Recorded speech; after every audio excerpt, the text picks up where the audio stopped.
श्रीगुरुभ्यो नमः हरिः ओम् हयग्रीवं चिदानन्दविग्रहं सदनुग्रहं दशग्रीवच्छुरं शापान्मणिग्रीवविमोचनं स्वनामग्रहणादेव निरस्तग्रहविग्रहं वृन्दावनगतं वन्दे ब्रह्मरुद्रेन्द्रवन्दितं स्वान्तस्थानन्तशय्याय पूर्णज्ञानरसार्णसे उत्तुङ्गवाक्तरङ्गाय मध्वदुक्ताभये नमः गुरुमखिलगुणज्ञं सद्गुणैकाधिवासं शमदमपरिनिष्ठं सत्त्वनिष्ठं वरिष्ठं सकलसुजनशिष्टं नित्यनिर्धूतकष्टं हयमुखपदनिष्ठं मां भजन्तु प्रपन्नाः पूज्याय राघवेन्द्राय सत्यधर्मरताय च धृतां कल्पवृक्षाय नमतां कामधेनवे नीलाकरार्चितानन्दलीलागोपालपालितान् विद्यापयोनिधीन् वन्दे ब्रह्मविद्यागुरून् मम ब्रह्मचर्य हरिप्रीतिसुविद्यावादशालिनः इष्टदान् कष्टहर्तॄन्नः विद्यामान्यान् मुनीन् नमः वादिराजपदद्वन्द्वा वारिजासक्तमानसान् विश्वप्रियगुरून् वन्दे मन्दोऽहं देविशुद्धये सत्यं सत्यं पुनः सत्यं विष्णुतीर्थप्रसादतः सर्वे कामा भवन्त्येव शब्दो बिम्बसन्निधौ चिन्तामणिं स्वभक्तानां कल्पवृक्षं च कामदं स्वामिनं त्वां रघुप्रेमतीर्थं वन्दे केभीष्टदं श्रीगुरुभ्यो नमः हरिः ओम्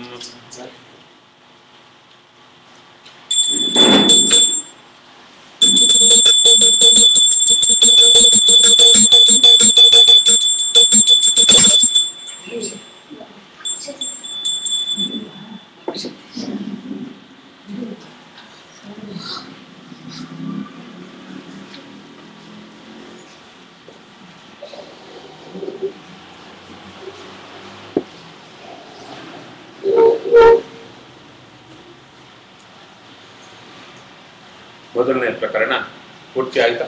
ಆಗಿಲ್ಲ. ಇನ್ನು 2 ಅಗ್ನಿಗಳಲ್ಲಿ ಹೋಮ ಇದೆ. ಜೀವನನ್ನ ದೇವತೆಗಳು ವಾಸುದೇವ ಎಂಬ 2ನೇ ಅಗ್ನಿಯಲ್ಲಿ ಹೋಮ ಮಾಡಿದ ಮೇಲೆ 3ನೇ ಅಗ್ನಿ ಭೂಮಿ ಒಳಗಿರತಕ್ಕಂಥ ಸಂಕರ್ಷಣ ಅಗ್ನಿಯಲ್ಲಿ ಹೋಮ ಮಾಡಿದರು. ನಂತರ एवं संकर्षणाख्ये तृतीयाग्नौ भूत्वा अन्नद्वारा चतुर्थाग्नौ जुह्वति. ಸಂಕರ್ಷಣ ಎಂಬ 3ನೇ ಅಗ್ನಿಯಲ್ಲಿ ಹೋಮ ಮಾಡಿದ ಮೇಲೆ ಮತ್ತು 4ನೇ ಅಗ್ನಿ ಅಂದರೆ ನಮಗೆ ಜನ್ಮ ಕೊಟ್ಟಿರತಕ್ಕಂಥ ತಂದೆ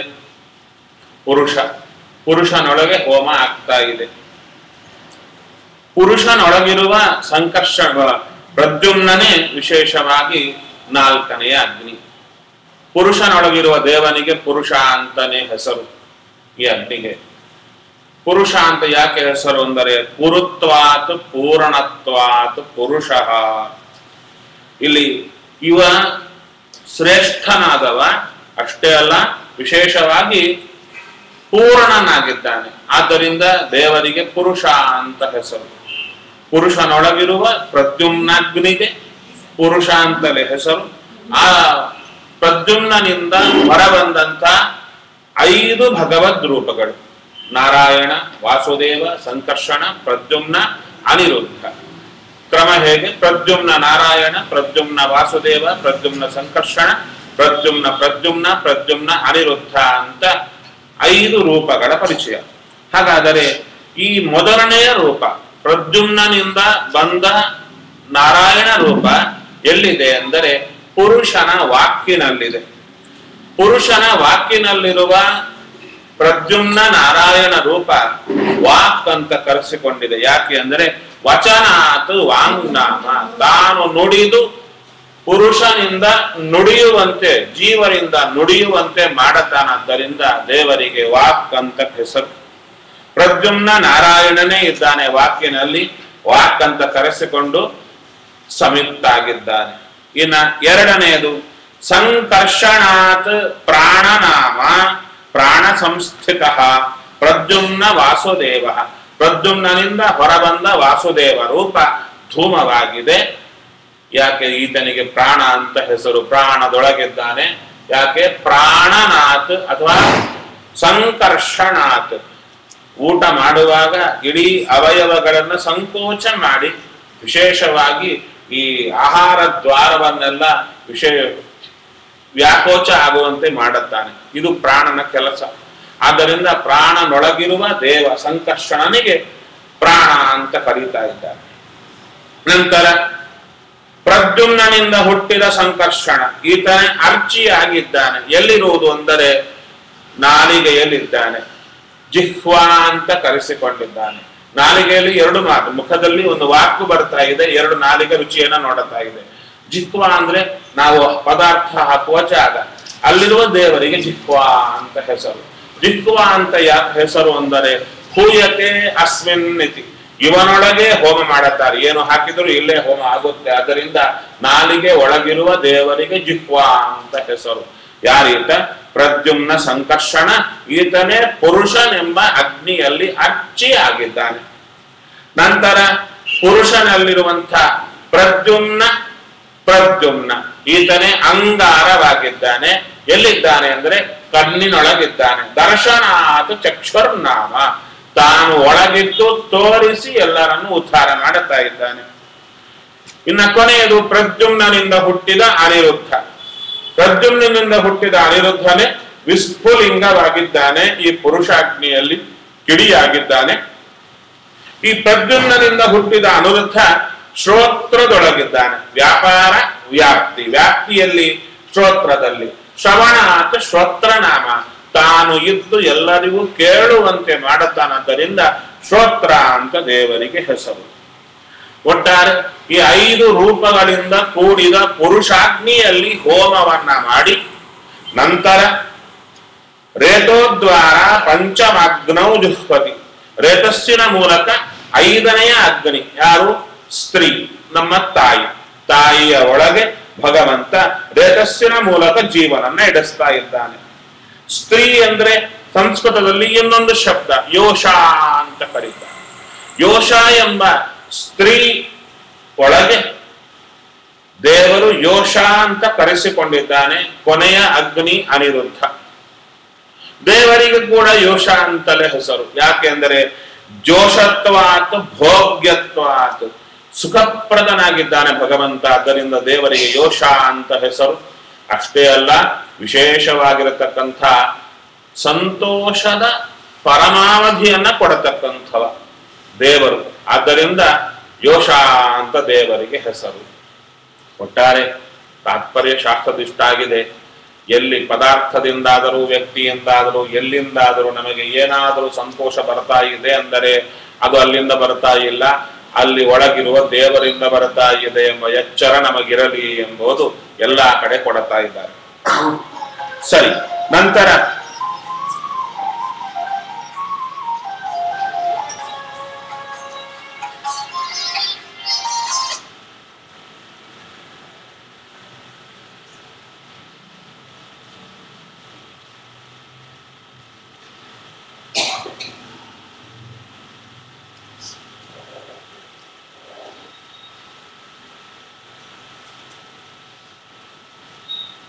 ಈ ಅಗ್ನಿಯಿಂದ ಹುಟ್ಟಿದ 5 ಭಗವದ್ ರೂಪಗಳು: ನಾರಾಯಣ, ವಾಸುದೇವ, ಸಂಕರ್ಷಣ, ಪ್ರದ್ಯುಮ್ನ, ಅನಿರುದ್ಧ. ಅಂದರೆ ಕ್ರಮ: ಅನಿರುದ್ಧ ನಾರಾಯಣ, ಅನಿರುದ್ಧ ವಾಸುದೇವ, ಅನಿರುದ್ಧ ಸಂಕರ್ಷಣ, ಅನಿರುದ್ಧ ಪ್ರದ್ಯುಮ್ನ, ಅನಿರುದ್ಧ. ಇದರಲ್ಲಿ ಅನಿರುದ್ಧನಿಂದ ಹುಟ್ಟಿದ ಮೊದಲನೆಯ ರೂಪ ಅನಿರುದ್ಧ ನಾರಾಯಣ. ಆತ ಇರುವುದು ಎಲ್ಲಿ ಅಂದ್ರೆ ಹೇಳ್ತಾ ಇದ್ದಾರೆ, ಉಪಸ್ಥ ಎಂಬ ಇಂದ್ರಿಯದಲ್ಲಿ ಅನಿರುದ್ಧ ನಾರಾಯಣ ಇದ್ದಾನೆ, ಸಮಿತ್ತಾಗಿದ್ದಾನೆ. ಉಪಸ್ಥೇಂದ್ರಿಯದಲ್ಲಿರುವ ದೇವರಿಗೆ ಉಪಸ್ಥ ಅಂತ ಹೆಸರು. ಯಾಕೆ? ಉಪ ಸಮೀಪೆ ಸ್ಥಿತತ್ವಾತ್, ನಮ್ಮ ಹತ್ತಿರ ಇರ್ತಾನಾದ್ದರಿಂದ ದೇವರಿಗೆ ಉಪಸ್ಥ ಅಂತ ಹೆಸರು. ಇಲ್ಲಿ ಒಂದು ವಿಷಯ ನೋಡಬೇಕಾಗಿದ್ದು, ಯಾವ ಯಾವ ಇಂದ್ರಿಯ ಸಾಮಾನ್ಯವಾಗಿ ದೇವರ ಕರುಣ, ದೇವರ ದೊಡ್ಡಸ್ತಿಗೆ ಎಂಥದ್ದು ಅಂದರೆ, ನಮ್ಮೆಲ್ಲರಲ್ಲಿ ಯಾವ ಇಂದ್ರಿಯಗಳನ್ನ ಮುಟ್ಟಿದರೆ ಕೈ ತೊಳೆಯುತ್ತೇವೋ, ಸ್ಪರ್ಶಕಯ್ಯಪ್ಪ ಅಂತ ನಾವು ದೂರ ಇರ್ತೇವೋ, ನಾವು ಮುಟ್ಟಿದರೇನೆ ದೇವರು ಮುಟ್ಲಿಕ್ಕೆ ಹೋದ ಕಾಲಕ್ಕೆ ಕೈ ತೊಳಿತೇವೆ. ಯಾವ್ದು ಮುಟ್ಲಿಕ್ಕೆ ಹೋದ್ರು ಕೈ ಕೆಳಗೆ ಬರಬಾರದು ಜಪ ಕಾಲಕ್ಕೆ. ಇಷ್ಟೆಲ್ಲ ಇಟ್ಟುಕೊಂಡಿದ್ರೆ ಆ ಅವಯವದಲ್ಲಿ ಹಾಸುಹೊಕ್ಕಾಗಿ ನಿಂತು ಕೆಲಸ ಮಾಡಿಸುವ, ಯಾವ ನಾಚಿಕೆ ಇಲ್ಲದೆ, ಯಾವ ಏನು ಅಪ್ಪ ಇಂಥವರ ಈ ಅವಯವದಲ್ಲಿ ನಾನಿರಬೇಕಾ ಅಂತ ಚೂರೂ ಇಲ್ಲ. ಆತ ಇಲ್ಲದಿದ್ದರೆ ನಮ್ಮನ್ನು ಹೊರಗೆ ಹಾಕ್ತಾರೆ, ಹಾಸ್ಪಿಟಲ್ ಹಾಕ್ಬಿಡ್ತಾರೆ. ಅಂಥ ಒಂದು ಕರುಣಾಮೂರ್ತಿ. ಅದಕ್ಕೆ ಹೇಳುತ್ತಾರೆ, ದೇವರ ಶಕ್ತಿಯ ಪರಿಚಯ ಆಗ್ತಾ ಆಗ್ತಾ ದೇವರ ಕರುಣೆಯ ಪರಿಚಯ ಪೂರ್ಣವಾಗಿ ಆಗ್ತಾ ಬರುತ್ತೆ. ಇನ್ನ ಉಪಮಂತ್ರಣ ದಾಸರದಕ್ಕೆ ಹೇಳಿ ತತ್ತತ್ಕಾಲ ಮಾತುಗಳೆಲ್ಲ ಮಂತ್ರ ಅಂದ್ರು. ಆ ಮಾತುಗಳನ್ನು ಉಪಮಂತ್ರಣ ಅಂದ್ರು. ಉಪಮಂತ್ರಣದೊಳಗೆ ಉಪಮಂತ್ರಣ ಅಂತ ಕರೆಸಿಕೊಂಡಿದ್ದಾನೆ ಯಾರು? ಅನಿರುದ್ಧ ವಾಸುದೇವ. ಇವನೇ ಧೂಮನಾಗಿದ್ದಾನೆ. ಇನ್ನು ಯೋನಿಯ ಒಳಗಿರತಕ್ಕಂಥ ಭಗವದ್ ರೂಪ ಯೋನಿ ಅಂತ ಕರೆಸಿಕೊಂಡಿದ್ದಾನೆ. ಯಾಕೆ ಅಂದರೆ ಯುನಕ್ತಿ ಮಿಶ್ರೀಕರೋತಿ, ನಮ್ಮ ಆನಂದದ ಜೊತೆಗೆ ನಮ್ಮನ್ನು ಮಿಶ್ರ ಮಾಡುತ್ತಾನೆ. ಆದ್ದರಿಂದ ದೇವರಿಗೆ ಯೋನಿ ಅಂತ ಹೆಸರು. ಆತ ಅನಿರುದ್ಧ ಸಂಕರ್ಷಣ, ಇಲ್ಲಿ ತಾಯಿ ಎಂಬ ಅಗ್ನಿಯಲ್ಲಿ ಅರ್ಚಿ ಜ್ವಾಲೆಯಾಗಿದ್ದಾನೆ. ಇನ್ನ ಅಲ್ಲಿ ನಡೆಯತಕ್ಕಂತಹ ವ್ಯಾಪಾರ ಏನಿದೆ ಆ ಕರ್ತೃ, ಆದ್ದರಿಂದ ಆ ದೇವರಿಗೆ ಅಂತಃಕರಣ ಅಂತ ಹೆಸರು. ಆತನೇ ಅಂತಃಕರಣದಲ್ಲಿ ಇದ್ದಾನೆ.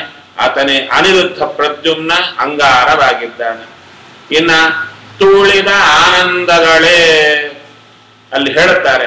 ಏನು ಆನಂದಗಳು ಬರ್ತಾ ಇದೆ, ಆ ಆನಂದದಲ್ಲಿ ಭಗವದ್ ರೂಪ ಅಭಿನಂದ ಅಂತ ಕರೆಸಿಕೊಂಡಿದ್ದಾನೆ. ಯಾಕೆ? ಆನಂದ ಕೊಡೋನವನೇ. ಆದ್ದರಿಂದ ಅಭಿನಂದಯತೀತಿ ಅಭಿನಂದ ನಾಮ ಅಭಿನಂದ ಸ್ಥಿತ ಅನಿರುದ್ಧ ಅನಿರುದ್ಧ ವಿಸ್ಫುಲಿಂಗ. ಅನಿರುದ್ಧನಿಂದ ಬಂದ ಅನಿರುದ್ಧನೇ ಇಲ್ಲಿ ವಿಸ್ಫುಲಿಂಗವಾಗಿದ್ದಾನೆ.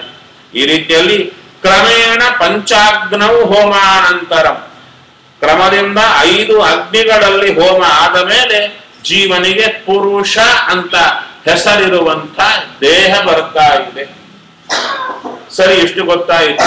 ಮಾಡಬೇಕಾಗಿದ್ದೇನು ನಾವು ಅಂದರೆ ಈ ಪ್ರಕರಣವನ್ನ ನಿತ್ಯವೂ ಚಿಂತನೆ ಮಾಡಿ ಆಯಾ ಸ್ಥಾನದಲ್ಲಿರುವ ಭಗವದ್ ರೂಪಗಳಿಗೆ ನಾವು ಇಲ್ಲಿಂದಲೇ ನಿತ್ಯವೂ ನಮಸ್ಕಾರ ಸಲ್ಲಿಸಿ ನಮ್ಮನ್ನು ಹೋಮ ಮಾಡಿದ ಕರ್ಮ ಏನಿದೆ ಆ ವಿಶೇಷವಾದ್ದು ಅದನ್ನ ದೇವರಿಗೆ ಸಮರ್ಪಣೆ ಮಾಡಬೇಕು. ಸ್ವಾಮಿ, ನೀ ಮಾಡಿಸಿದ್ದು ನನ್ನನ್ನು ಹೋಮ ಮಾಡಿ ಈ ರೀತಿಯಾಗಿ ನನಗೆ ಶರೀರ ಕೊಟ್ಟಿದ್ದೀಯಾ, ಅದಕ್ಕೆ ನಾನು ಕೃತಜ್ಞನಾಗಿದ್ದೇನೆ ಅಂತ ದೇವರಿಗೆ ದೇವತೆಗಳಿಗೆ ಕೃತಜ್ಞತೆಯನ್ನ ಈ ಚಿಂತನೆ ಎಂಬ ಕರ್ಮವನ್ನ ಸಮರ್ಪಣೆ ಮಾಡುವುದರ ಮೂಲಕ ಸಲ್ಲಿಸಬೇಕು.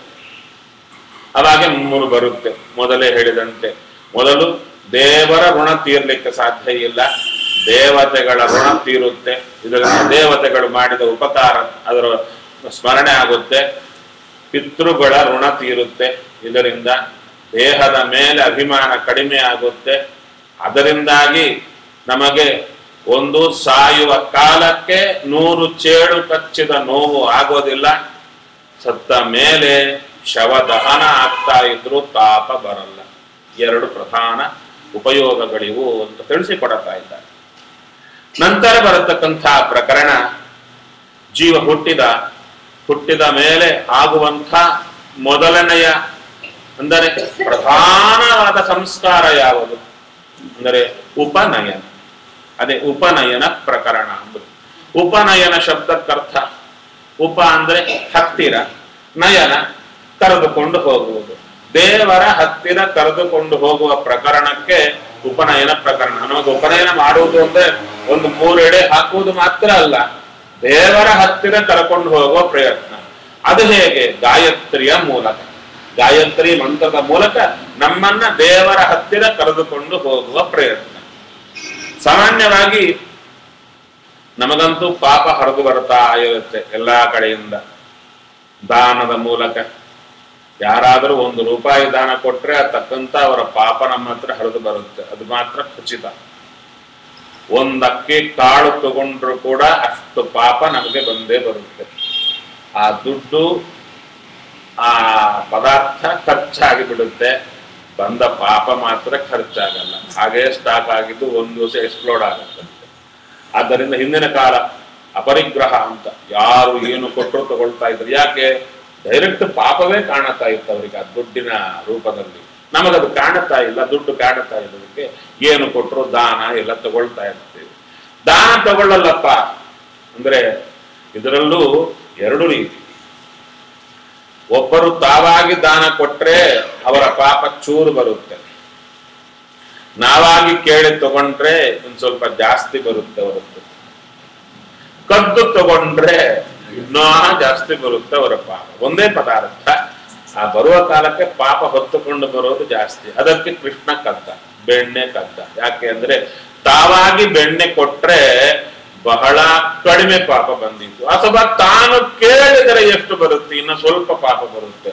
ಕದ್ದು ಬಿಟ್ರೆ ಅವರ ಪಾಪ ಜಾಸ್ತಿ ತಗೊಳ್ಳೋದಾಗುತ್ತೆ, ಅವರ ಮನಸ್ಸಿನಲ್ಲಿ ಬೇಗ ನಿಲ್ಲಬಹುದು ಅಂತ ಕೃಷ್ಣ ಕದ್ದ. ಕೃಷ್ಣ ಏನು ಮಾಡಿದ್ರು ಬಹಳ ಒಳ್ಳೇದು ಮಾಡಿದ್ದ. ಸರಿ, ನಾವಂತೂ ಕದೀತಾ ಇದ್ದೇವೆ. ಇನ್ನೊಬ್ಬರದ್ದು ಹೇಗೆ ಅಂದರೆ ಬೇರೆ ಏನು ಕದ್ದರೂ ಅಡ್ಡಿ ಇಲ್ಲ, ದೇವರ ಸ್ವಾತಂತ್ರ್ಯ ಕದ್ದು ಬಿಡ್ತಾ ಇರುತ್ತೆ. ದೇವರೇ ನಮ್ಮಲ್ಲಿ ನಿಂತು ಎಲ್ಲ ಮಾಡಿಸ್ತಾ ಇರುವ ಕಾಲಕ್ಕೆ ನಾ ಮಾಡಿದೆ ಅಂದ್ರೆ ದೇವರ ಸ್ವಾತಂತ್ರ್ಯ ಕದ್ದಷ್ಟು ದೋಷ. ಆದ್ದರಿಂದ ದೇವರ ಸ್ವಾತಂತ್ರ್ಯ ಕದಿಯುವ ಪ್ರಯತ್ನ ಮಾಡಬಾರದು. ಅಂದರೆ ಸದಾ ನಮ್ಮಲ್ಲಿ ದೇವರು ಮಾಡಿಸ್ತಾ ಇದ್ದಾರೆ ಎಂಬ ಎಚ್ಚರ ಇರಬೇಕು. ಅದು ಹೋಯ್ತಾ ಆ ದೇವರ ಸೊತ್ತು ಕದ್ದಷ್ಟು ಪಾಪ. ಯಾವುದು? ದೇವರ ಆಭರಣ, ದೇವರ ಪ್ರತಿಮಾ ಕದಿಯೋದು ಇವೆಲ್ಲ ಅಲ್ಲ, ಸ್ವಾತಂತ್ರ್ಯವೇ ಕದ್ದು ಬಿಟ್ಟಂತೆ ಆಗುತ್ತೆ. ಸರಿ, ಇನ್ನ ಇದಲ್ಲದೆ ನಾವು ದಾನ ತಗೊಳ್ಳಲ್ಲ ಅಂದ್ರೂ ಕೂಡ ಎಲ್ಲರೂ ಒಂದು ವರ್ಷದಲ್ಲಿ ಮಿನಿಮಮ್ ಎಲ್ಲಾ ಕಡೆ ಊಟಕ್ಕಂತೂ ಹೋಗ್ತಾ ಇರ್ತಾರೆ. ಹೌದು, ವೈಕುಂಠವೋ ಅದೋ ಇದೋ ಏನೋ ಒಂದು ಹೇಳಿ ಊಟಕ್ಕಂತೂ ಹೋಗ್ಲೇಬೇಕಾಗಿರುತ್ತೆ. ಅದು ನೀವು ಏನೇ ಮಾಡಿ ಒಂದಗಳು ಇನ್ನೊಬ್ಬರಿಂದ ಬಂತು ಅಂದ್ರೆ ಪಾಪ ಹರಿದು ಬಂತು ಅಂತ ಅರ್ಥ. ಅದರಲ್ಲಿ ಎರಡು ಮಾತಿಲ್ಲ. ಇನ್ನೊಬ್ಬರ ಮನೆಯಲ್ಲಿ ಊಟ ಮಾಡುವುದು, ಇನ್ನೊಬ್ಬರ ಅನ್ನ ಊಟ ಮಾಡುವುದು ಅಂದರೆ ಅಷ್ಟು ಪಾಪ ಹೊತ್ತುಕೊಂಡು ಬಂದು ಅಂತ ಅರ್ಥ. ಅದರಲ್ಲಿ ಮತ್ತು ಹೌದಾ ಇದು ಡಿಸ್ಕಷನ್ಗೆ ಅವಕಾಶವೇ ಇಲ್ಲ, ಬಂದೇ ಬರುತ್ತೆ. ಇಲ್ಲ ಯಾರು ಬರಲ್ಲ ಅಂತ ಹೇಳಿದ್ರೆ ನಮಗೆ ತೃಪ್ತಿಗಾಗಿ ಹೇಳಿದ್ರು ಅಂತ ಅರ್ಥ, ಇನ್ನೇನಿಲ್ಲ. ಸ್ಪಷ್ಟ ಬರುತ್ತೆ. ಸ್ವಾಮಿಗಳು ಭಿಕ್ಷೆ ಶ್ರಾವಣ ಭಿಕ್ಷೆ ಮಾಡ್ಲಿ ಏನೇ ಮಾಡ್ಲಿ ಅವ್ರದ್ದು ಅನ್ನ ಅವ್ರದೋ ಅಲ್ವೋ, ಅವರು ಕರೆದು ಊಟ ಹಾಕಿದ್ರೋ ಇಲ್ವೋ, ಊಟ ಹಾಕೋದು ಯಾಕೆ? ನಮ್ಮ ಪಾಪ ಕಳ್ಕೊಳ್ಳಿಕ್ಕೆ. ಅದು ಇಂಡೈರೆಕ್ಟ್ ಆಗಿ ಯಾರು ನನ್ನ ಪಾಪ ಹೋಗ್ಲಿ ಅಂತ ಅನ್ನ ಹಾಕಲ್ಲ. ಅದೇ ಹೇಳಿದ್ದು, ಅನ್ನದಾನ ಮಾಡಿದ್ರೆ ನಮ್ಮ ಪಾಪ ಹೋಗುತ್ತೆ ಅಂತ.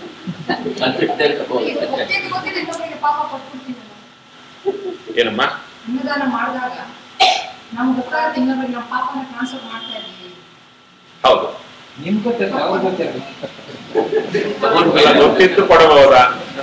ಗೊತ್ತಿತ್ತು ಕೊಡಬಹುದಾ ಅಂದ್ರೆ ಅವರು ಪಾಪ ಕಳ್ಕೊಳ್ತಾರೆ ಅಂತ ನಂಬಿಕೆಯಿಂದ ನೀವು ಕೊಡ್ತೀರ.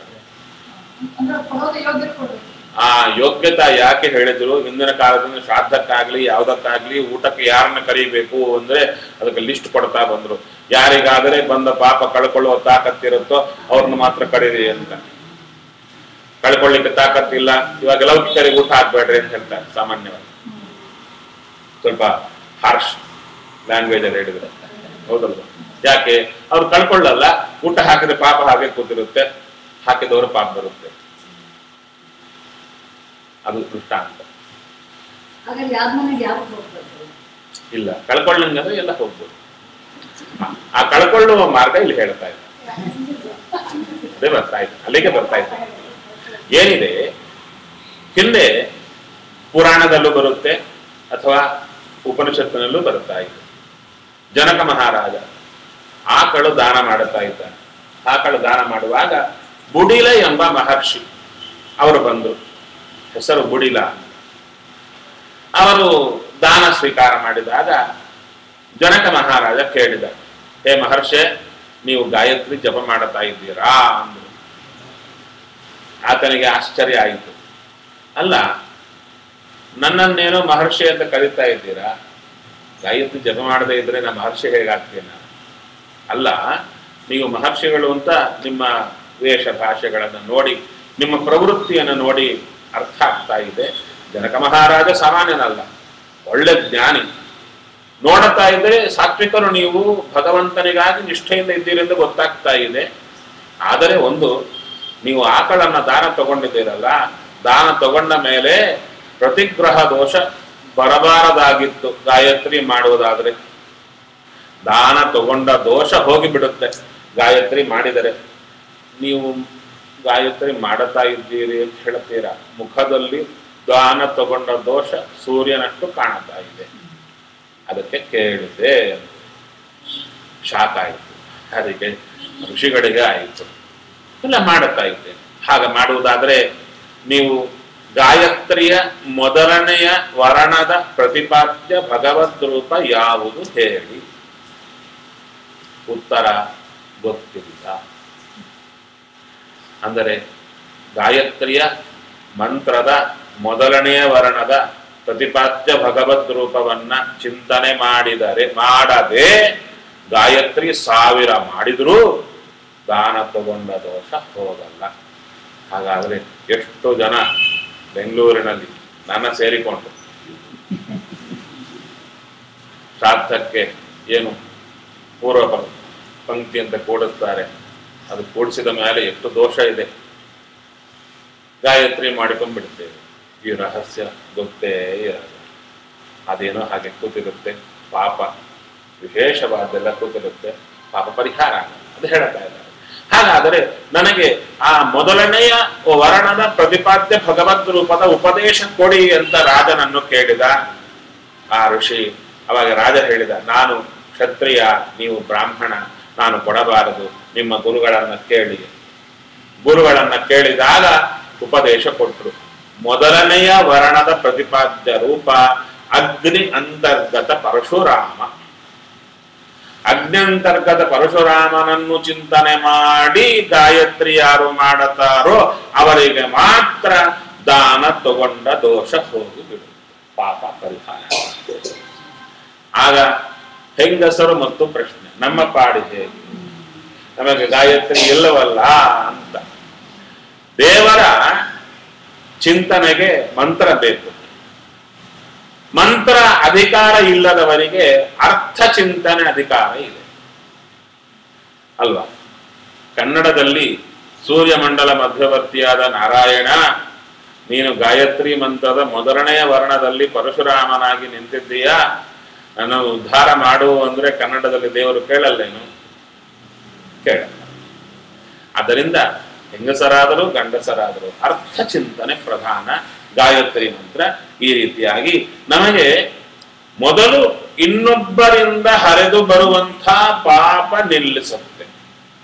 ಇನ್ನೊಬ್ಬರಿಂದ ಹರಿದು ಬರುವ ಪಾಪ 2 ರೀತಿಯಾದ್ದು. ನಮಗೆ ಪದಾರ್ಥದ ಮೂಲಕ, ದಾನದ ಮೂಲಕ ಬರುವಂಥದ್ದು.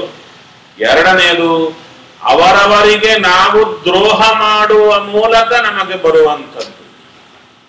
ಇನ್ನೊಬ್ಬರಿಗೆ ನಾವು ಏನಾದರೂ ದ್ರೋಹ ಮಾಡಿದ್ರೆ ಆ ದ್ರೋಹದಿಂದ ಅವರ ಇಡೀ ಪರಂಪರ ಪಾಪಗಳು ನಾವು ಕಟ್ಕೊಳ್ತೇವೆ. ಒಂದು ವಂಶಕ್ಕೆ ನಾವು ದ್ರೋಹ ಮಾಡಿದರೆ ಆ ವಂಶದ ಪಾಪ ನಮಗೆಲ್ಲ ಬರುತ್ತೆ. ಆದ ಕಾರಣ ದೊಡ್ಡ ದೊಡ್ಡ ವಂಶಗಳಿಗೆ ದ್ರೋಹ ಮಾಡಬೇಡಿ ಅಂತ ಹೇಳ್ತಾರೆ. ಯಾಕೆ? ಒಂದು ವಂಶದಲ್ಲಿ ಒಂದು ಕಡೆ ತೊಂದರೆ ಕೊಟ್ಟರೆ ಎಲ್ಲರಿಗೂ ತೊಂದರೆ ಕೊಟ್ಟಂತೆ, ಅವರೆಲ್ಲರೂ ಶಾಪ ಕೊಡ್ತಾರೆ, ಅದೆಲ್ಲ ಬರುತ್ತೆ. ಆದ್ದರಿಂದ ಈ ರೀತಿಯಾಗಿ ನಾವು ಯಾರ್ಯಾರಿಗೇನು ಮಾಡ್ತಾ ಇರ್ತೀವೋ, ಏನು ತೊಂದರೆ ಕೊಡ್ತಾ ಇರ್ತೀವೋ, ಗೊತ್ತಿತ್ತು ಗೊತ್ತಿಲ್ಲದೆ ಏನೋ ಆಗ್ತಾ ಇರುತ್ತೆ.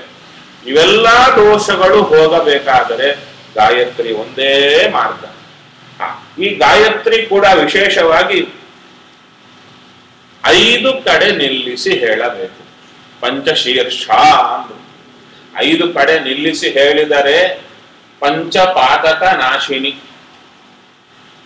5 ಕಡೆ ನಿಲ್ಲಿಸದೆ ಹೇಳಿದರೆ ಪಂಚಪಾತಕ ದಾಯಿನಿ.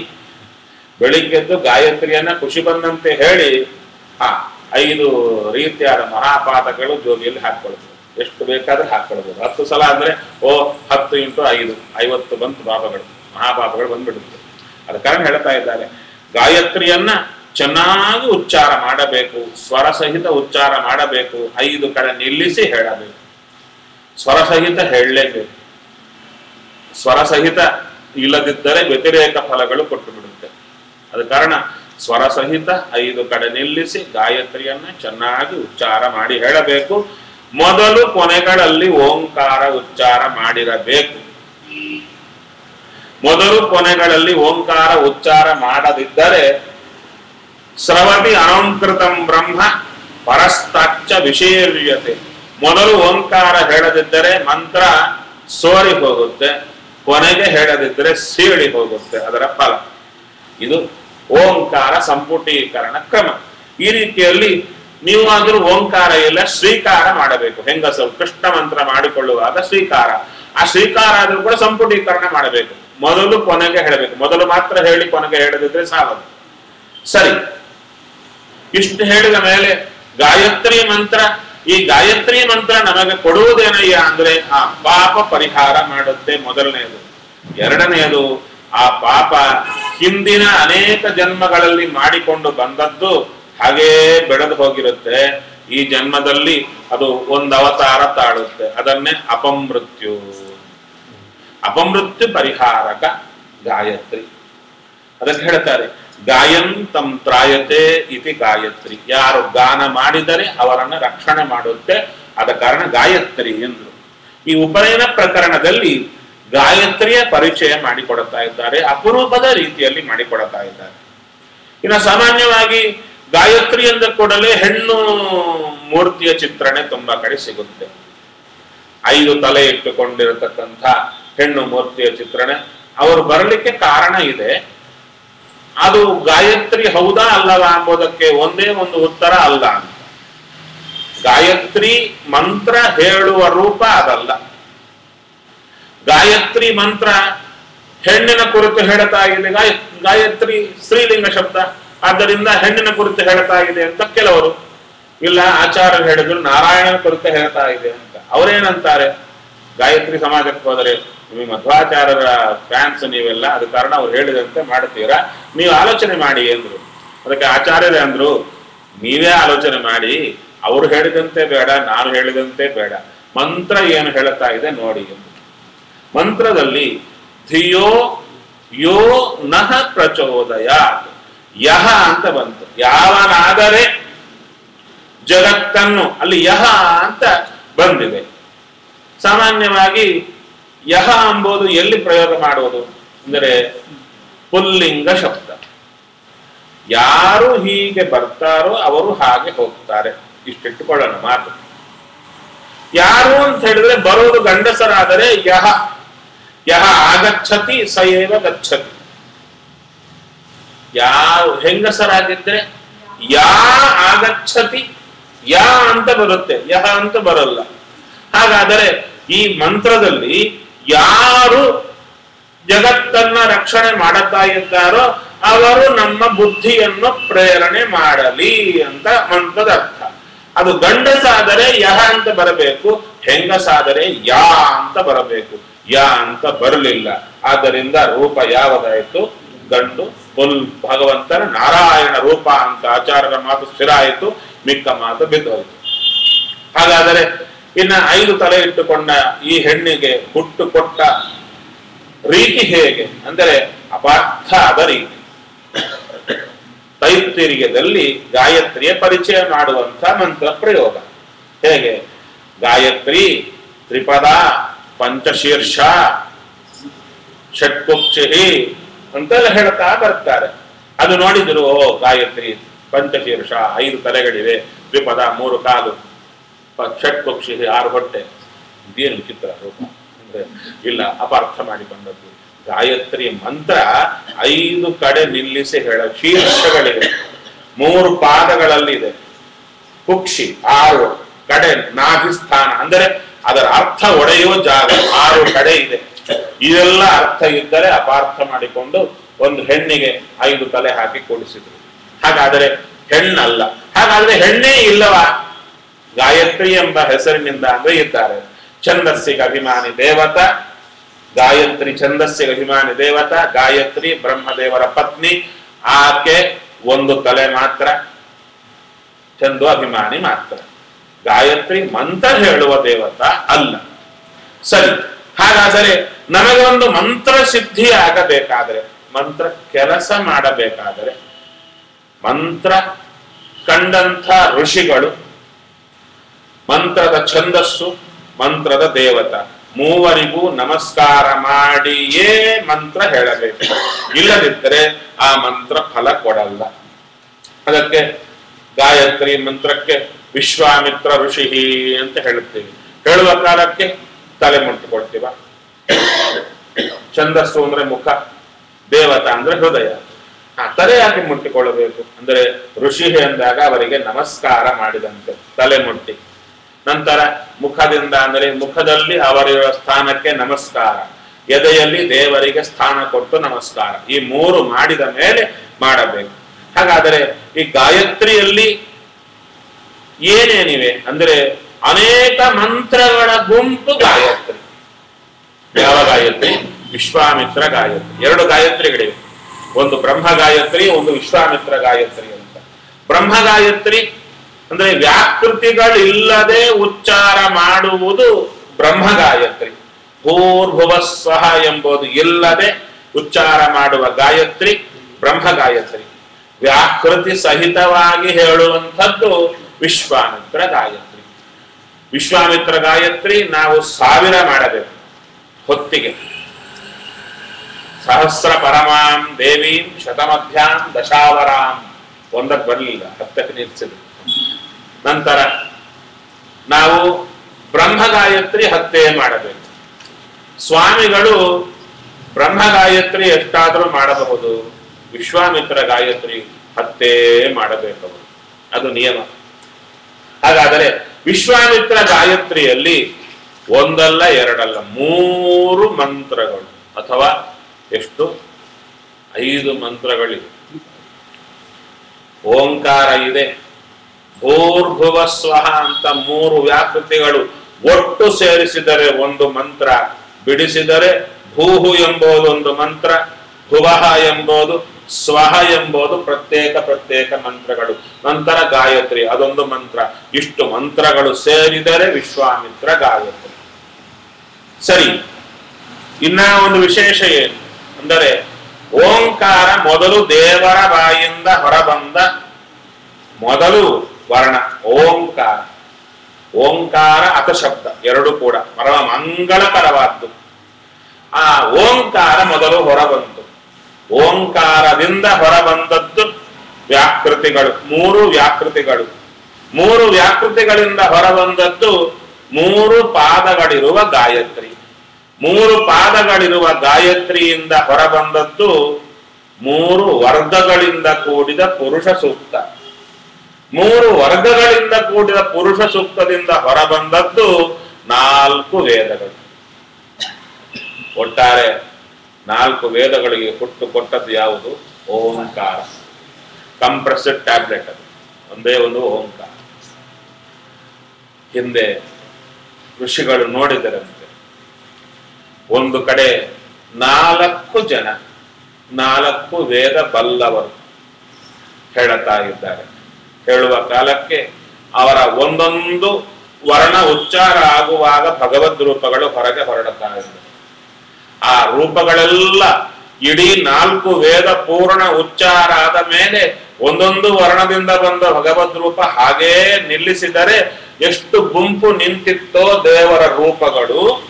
ಇನ್ನೊಬ್ಬ ವ್ಯಕ್ತಿ, ಆ ವ್ಯಕ್ತಿಯೇ ಏನು ಬರೀ ಓಂಕಾರ ಉಚ್ಚಾರ ಅಲ್ಲ, ಈ ಓಂಕಾರದಲ್ಲಿ 4 ವೇದಗಳು ಇವೆ ಎಂಬ ಎಚ್ಚರದಿಂದ ಓಂಕಾರ ಒಮ್ಮೆ ಉಚ್ಚಾರ ಮಾಡಿದ್ದಕ್ಕೆ ಆ ಓಂಕಾರದಿಂದ ಎಷ್ಟು ರೂಪಗಳು ಹೊರಬಂದುವು ಅಂದ್ರೆ 4 ವೇದದಲ್ಲಿರುವ ವರ್ಣಗಳನ್ನ ಉಚ್ಚಾರ ಮಾಡಿದಾಗ ಎಷ್ಟೆಲ್ಲ ಭಗವದ್ ರೂಪಗಳು ಬರಬೇಕೋ ಅಷ್ಟೆಲ್ಲ ಭಗವದ್ ರೂಪಗಳು ಒಂದು ಓಂಕಾರ ಉಚ್ಚಾರ ಮಾಡಿದಾಗ ಹೊರಬಂತು. ನಮಗ್ಯಾಕೆ ಹೇಳ್ತಾ ಇದ್ದೀರಾ ಅಂದ್ರೆ ನಾವು ಮಾಡೋಣ. ಒಂದು ಗಾಯತ್ರಿ ಮಾಡುವಾಗ ಒಂದು ಸಲ ಓಂಕಾರ ಉಚ್ಚಾರ ಆಗುತ್ತೆ, ಒಂದು ಸಲ ಭೂಹು ಭುವಃ ಸ್ವಹ ಅಂತ ಉಚ್ಚಾರ ಆಗುತ್ತೆ, ಇನ್ನೊಂದು ಗಾಯತ್ರಿ ಉಚ್ಚಾರ ಆಗುತ್ತೆ. ಓಂಕಾರ ಒಂದು ಸಲ ಉಚ್ಚಾರ ಮಾಡಿದರೆ 4 ವೇದಗಳು ಉಚ್ಚಾರ ಮಾಡಿದ ಫಲ ಬರುತ್ತೆ, ಗೊತ್ತಿದ್ದು ಮಾಡಿದರೆ. ಹಾಗೆ ವ್ಯಾಕೃತಿಗಳನ್ನು ಉಚ್ಚಾರ ಮಾಡಿದರೆ 4 ವೇದಗಳು ಒಂದು ಸಲ ಪೂರ್ಣ ಪಾರಾಯಣ ಮಾಡಿದ ಫಲ ಬರುತ್ತೆ. ಗಾಯತ್ರಿಯನ್ನು ಒಂದು ಸಲ ಉಚ್ಚಾರ ಮಾಡಿದರೆ ಅದಕ್ಕೂ ಅಷ್ಟೇ ಫಲ. ವಿಶ್ವಾಮಿತ್ರ ಗಾಯತ್ರಿ ಇವೆಲ್ಲ ಸೇರಿದ್ದು ಒಂದು ಸಲ ಹೇಳಿದರೆ 4 ವೇದಗಳನ್ನ 3 ಬಾರಿ ಪೂರ್ಣ ಉಚ್ಚಾರ ಮಾಡಿದ ಫಲ ಬರುತ್ತೆ. ತಿಳಿದುಕೊಂಡ್ರೆ ಪ್ರೊವೈಡೆಡ್ ಅದು ಹಾಕ್ತಾ ಇದ್ದಾರೆ. ಅದೇ ಹೇಳ್ತಾ ಇದ್ದಾರೆ. ಸರ್ವ ವೇದ ಉಚ್ಚಾರಣಂ ಗಾನಂ ಸರ್ವ ಸಂರಕ್ಷಣಂ ತ್ರಾಣ. ಎಲ್ಲಾ ವೇದಗಳನ್ನು ನಾನು ಒಂದು ಗಾಯತ್ರಿ ಮಂತ್ರದ ಉಚ್ಚಾರಣ ಮಾಡೋದರಿಂದ ಎಲ್ಲಾ ವೇದಗಳನ್ನು ಉಚ್ಚಾರ ಮಾಡುತ್ತಾ ಇದ್ದೇನೆ ಅಂತ ತಿಳಿದು ಗಾನ ಮಾಡುವುದೇ ಸರ್ವ ವೇದೋಚ್ಚಾರಣ. ಅಂಥವರನ್ನ ಸರ್ವ ಸಂರಕ್ಷಣೆ ಮಾಡುತ್ತಾನೆ ಭಗವಂತ. ಇಷ್ಟು ಹೇಳಿ ಇದರಲ್ಲಿ ಕೂಡ ಏನು ಮಂತ್ರಗಳು ಬಂದಿವೆ ಅವುಗಳಿಗೆ ಯಾರು ಯಾರು ದೇವತಾ, ಯಾರು ಯಾರು ಋಷಿ, ಯಾವ ಛಂದಸ್ಸು ಸ್ವಲ್ಪ ಪರಿಚಯ ಮಾಡಿಕೊಳ್ಳಿ ಅಂತ ಹೇಳ್ತಾರೆ. ಓಂಕಾರಕ್ಕೆ ಯಾರು ಋಷಿ ಅಂದರೆ ಭಗವಾನ್ ಋಷಿ, ದೇವರೇ ಋಷಿ. ಓಂಕಾರ ಆತನೇ ಮೊದಲು ಬಾರಿ ಉಚ್ಚಾರ ಮಾಡಿದ್ದು. ಗಾಯತ್ರಿ ಛಂದಸ್ಸು ಅನಂತ ಗುಣಪೂರ್ಣನಾದ ನಾರಾಯಣನೇ ದೇವತ. ಇಲ್ಲಿ ನೋಡಿ, ಓಂಕಾರ ಯಾರನ್ನ ತಿಳಿಸಿಕೊಡ್ತಾ ಇದೆ? ನಾರಾಯಣನನ್ನು ತಿಳಿಸಿಕೊಡ್ತಾ ಇದೆ. ಓಂಕಾರವು ಗುಣಪೂರ್ಣ ಅಂತ ಹೇಳುತ್ತೆ, ನಾರಾಯಣ ಶಬ್ದವು ಗುಣಪೂರ್ಣ ಅಂತ ಹೇಳುತ್ತೆ. ಆದ್ದರಿಂದ ಓಂಕಾರ ಪ್ರತಿಪಾದ್ಯ ಅನಂತ ಗುಣ ಪರಿಪೂರ್ಣ ನಾರಾಯಣ. ಇನ್ನ ಹೂಹು ಮೊದಲಾದ 3 ವ್ಯಾಕೃತಿಗಳು.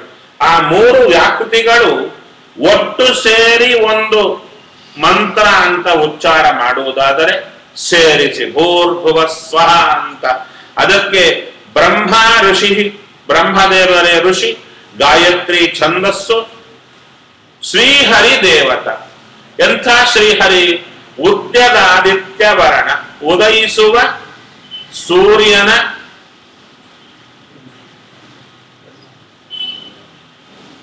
ಹೇಳಿ ಬಣ್ಣ ಇರುವಂಥವ.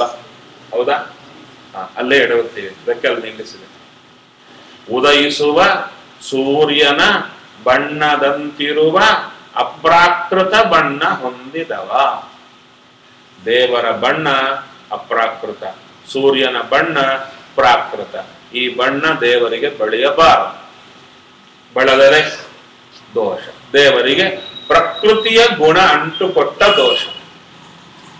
ಎಷ್ಟು ಬರುತ್ತೆ ದೋಷ? ದೇವರಿಗೆ ಪ್ರಕೃತಿಯ ಗುಣ ಅಂಟುಕೊಟ್ರೆ ಎಷ್ಟು ದೋಷ ಬರುತ್ತೆ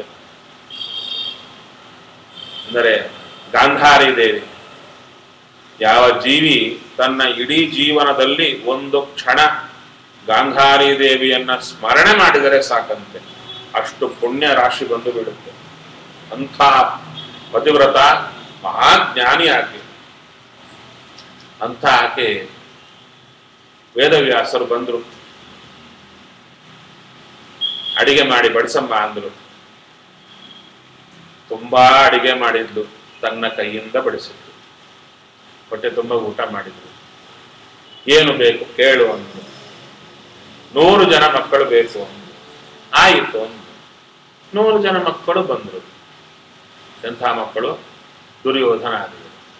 ದೇವರಿಗೆ ಹೊಟ್ಟೆ ತುಂಬ ಅನ್ನ ಹಾಕಿ ಇಂಥ ಮಕ್ಕಳನ್ನು ಪಡಿತರು. ಹಾಗಾದ್ರೆ ನಾವು ಮಾಡೋ ನೈವೇದ್ಯಕ್ಕೆ ಗತಿ ಏನು? ಅದಕ್ಕೆ ಹೇಳ್ತಾರೆ, ತಾತ್ಪರ್ಯ ಹೇಳ್ತಾರೆ, ದೇವರಿಗೆ ಬಡಿಸುವಾಗ ತಲೆಯಲ್ಲಿ ಒಂದು ಆಲೋಚನೆ ಬಂತಾಗಿದೆ. ವೇದವ್ಯಾಸರಿಗೆ ನಿಜವಾಗೂ ಹಸಿವೆ ಆಗಿದೆ, ಅದಕ್ಕೆ ಊಟ ಮಾಡ್ತಾ ಇದ್ದಾರೆ.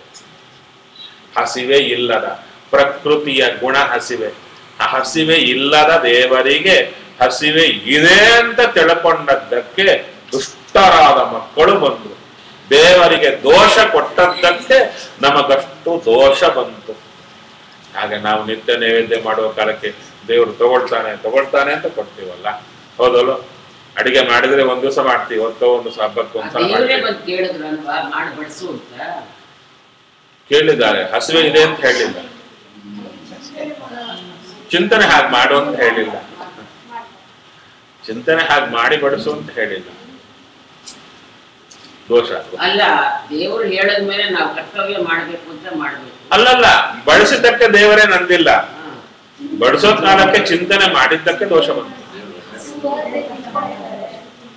ಹಸಿವೆ ಇಲ್ಲದ ದೇವರಿಗೆ ಹಸಿವೆಯನ್ನ ಅಂಟಿಸಿದ್ದು ನೋಡಿ. ಮಧ್ವಾಚಾರ್ಯರು ದೇವರ ನೈವೇದ್ಯ ಮಾಡಿದ್ರು. ಏನು ಕಟಾರಿ ನೈವೇದ್ಯ ಮಾಡ್ತಾರೆ, ಅದು ಕಟಾರಿ ಅಂತಾರೆ ಅದನ್ನ. ಮಧ್ವಾಚಾರ್ಯರು ಕೃಷ್ಣನ ಮುಂದೆ ಇಟ್ಟು ನೈವೇದ್ಯ ಮಾಡೋದು 16 ಸೇರು ಅನ್ನ, ಇಷ್ಟು ದೊಡ್ಡದು ಬರುತ್ತೆ ಮಧ್ಯಾಹ್ನ ಕಾಲಕ್ಕೆ. ಮಾಮೂಲಾಗಿ ಉರುಳಿ ಚಿಕ್ಕದು ಬರುತ್ತೆ, ಮಧ್ಯಾಹ್ನ ಕಾಲದಲ್ಲಿ ದೊಡ್ಡ ಕಟಾರಿ ಬರುತ್ತೆ. ಆ ಕಟಾರಿ ದೇವರ ಮುಂದೆ ಇಡ್ತಾರೆ ನೈವೇದ್ಯಕ್ಕೆಲ್ಲ. ಮತ್ತೆ ಅದೇನೋ ಕಾಲಕ್ಕೆ ಕೃಷ್ಣನಿಗೆ ಹಸಿವೆ ಇದೆಯಾ? ಇಲ್ಲ. ಮಧ್ವಾಚಾರ್ಯರು ಹಸಿವೆ ಇಲ್ಲ, ನಮಗಾಗಿ ತಗೋ ಅಂತ ಕೊಟ್ಟು. ಹಾಗೆ ಆಕೆ ಅಂದ್ರೆ ಆಕೆಯನ್ನು ಕಡಿಮೆ ಇಲ್ಲ, ಅಂಥ ಜ್ಞಾನಿಗೇನೆ ಚೂರದು ಬಂದದ್ದಕ್ಕೆ ಅಂಥ ಫಲ ಬಂದರೆ ನಮಗೆಷ್ಟು ಬರಬೇಕು? ಹಾಗಾದರೆ ಬಣ್ಣವೂ ಅಷ್ಟೇ, ಪ್ರಕೃತಿಯ ಬಣ್ಣ, ಸೂರ್ಯನ ಬಣ್ಣ ಇದೇ ಬಣ್ಣ ದೇವರಿಗಿದೆ ಅಂದ್ರೆ ಇಲ್ಲ, ಇದರಂಥ ಬಣ್ಣ ಅಪ್ರಾಕೃತ ಬಣ್ಣ ದೇವರಿಗಿದೆ. ಅದೇ ಹೇಳ್ತಾ ಇದ್ದಾರೆ. ಉದ್ಯದಾದಿತ್ಯ ವರ್ಣ ಹೇಗಿದ್ದಾನೆ? ಎರಡು ಹಸ್ತಗಳನ್ನ ಹಿಡ್ಕೊಂಡಿದ್ದಾನೆ. ಎರಡು ಹಸ್ತದಲ್ಲಿ ಒಂದರಲ್ಲಿ ಜ್ಞಾನ ಮುದ್ರ, ಒಂದರಲ್ಲಿ ಅಭಯ ಮುದ್ರ, ಎರಡು ಇಟ್ಟುಕೊಂಡಿದ್ದಾನೆ. ಜ್ಞಾನ ಅಭಯ ಮುದ್ರ. ಇದಕ್ಕೆ ಜ್ಞಾನ ಮುದ್ರ ಅಂತ ಯಾಕೆ ಹೆಸರು ಅಂದರೆ ಜ್ಞಾನವನ್ನ ಕೊಡುವಂತ ಮುದ್ರ. ಏನು ಜ್ಞಾನ ಹೇಗೆ ಗೊತ್ತಾಗುತ್ತೆ ಅಂದ್ರೆ ಈ 4 ಬೆರಳು ಬೇರೆ, ಈ 1 ಬೆರಳು ಬೇರೆ, ಇದಕ್ಕಿದು ಸಂಯೋಗ ಆಗ್ತಾ ಇದೆ ಅಂದರೆ ಜೀವ ದೇವ ಎರಡನ್ನು ಒಟ್ಟು ಮಾಡುವುದೇ ಜ್ಞಾನ. ಅದಕ್ಕೆ ಜ್ಞಾನ ಮುದ್ರ. ಜ್ಞಾನ ಅಭಯ ಮುದ್ರಾಯುತ ಹಸ್ತದ್ವಯ ಭಗವಾನ್ ಶ್ರೀಹರಿ ದೇವತಾ, ಶ್ರೀಹರಿಯೇ ದೇವತಾ. ಇನ್ನ ವಿಶೇಷವಾಗಿ ಭೂರ್ಭುವಸ್ವಹ ಎಂಬಲ್ಲಿ ಒಂದೊಂದು ಮಂತ್ರ ಬಿಡಿಸಿದರೆ ಭೂಹು ಎಂಬುದಕ್ಕೆ ವಿಶ್ವಾಮಿತ್ರ ಋಷಿಗಳು ಗಾಯತ್ರಿ ಛಂದಸ್ಸು ಯಾರು ದೇವರು ಅಂದರೆ ಭೂಹು ಅಂತ ಹೆಸರಿಟ್ಟುಕೊಂಡ ಅಗ್ನಿ ಅಂತರ್ಗತ ಅನಿರುದ್ಧ ಮತ್ತು ವರಾಹ ಇಬ್ಬರು ದೇವತೆಗಳು.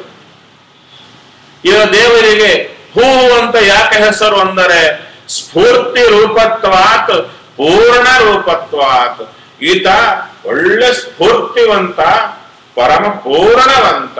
ಯಾರು ದೇವರನ್ನ ಭೂಹು ಅಂತ ಉಪಾಸನೆ ಮಾಡುತ್ತಾರೆ ಅವರಿಗೆ ಒಳ್ಳೆ ಸ್ಫೂರ್ತಿ ಬರುತ್ತೆ, ಯೋಗ್ಯತಾನುಸಾರ ಪೂರ್ಣರು ಆಗ್ತಾರೆ. ಆದ್ದರಿಂದ ದೇವರಿಗೆ ಭೂ ಅಂತ ಹೆಸರು.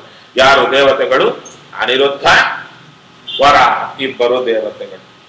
ಭುವಃ ಎಂಬುವುದಕ್ಕೆ ಜಮದಗ್ನಿ ಋಷಿಗಳು ಉಷ್ಣಿಕ್ ಛಂದಸ್ಸು ದೇವತೆ ಯಾರು? ಭುವಃ ಅಂತ ಕರೆಸಿಕೊಂಡಿರುವಂಥ ಪ್ರದ್ಯುಮ್ನ ನರಸಿಂಹ ಇಬ್ಬರು ದೇವತೆಗಳು.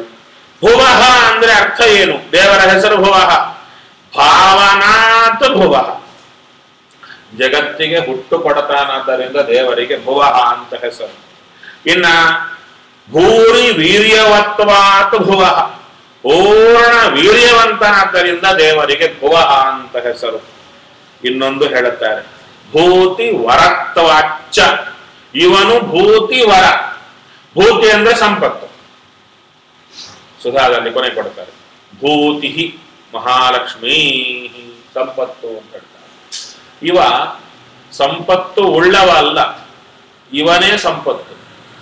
ಸಂಪತ್ತುಗಳಲ್ಲಿ ದೊಡ್ಡ ಸಂಪತ್ತೇ ಇವ, ಸಂಪತ್ತಿನಲ್ಲಿ ದೊಡ್ಡ ಸಂಪತ್ತು ಭೂತಿ ವರ ಇವ.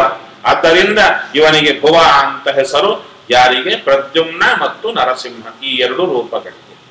ಇನ್ನು ಸುವಹ ಅಂದರೆ ಅದಕ್ಕೆ ಭರದ್ವಾಜ ಋಷಿಗಳು ಅನುಷ್ಠ ಛಂದಸ್ಸು ದೇವರು ಯಾರು? ಸಂಕರ್ಷಣ ಮತ್ತು ಕಪಿಲ ಇಬ್ಬರು ದೇವತೆಗಳಾಗಿದ್ದಾರೆ. ಸುವಹ ಅಂತ ದೇವರಿಗೆ ಹೆಸರು. ಯಾವುದು? ಸುವಹ ಎಂಬ ವ್ಯಾಕೃತಿಯಲ್ಲಿರುವ ದೇವರಿಗೆ ಸುವಹ ಅಂತ ಹೆಸರು. ಯಾಕೆ? ಸುಬಲ ರೂಪತ್ವಾತ್ ಅನಂತ ಸುಖವತ್ವಾಚ್ಚ. ಈತ ಒಳ್ಳೆ ಬಲಪೂರ್ಣನಾಗಿದ್ದಾನಾದ್ದರಿಂದ ಈತನಿಗೆ ಸುವಹ ಅಂತ ಹೆಸರು. ಒಳ್ಳೆ ಸುಖ ಭರಿತ ದೇವರಿಗೆ ಸುವಹ ಅಂತ ಹೆಸರು.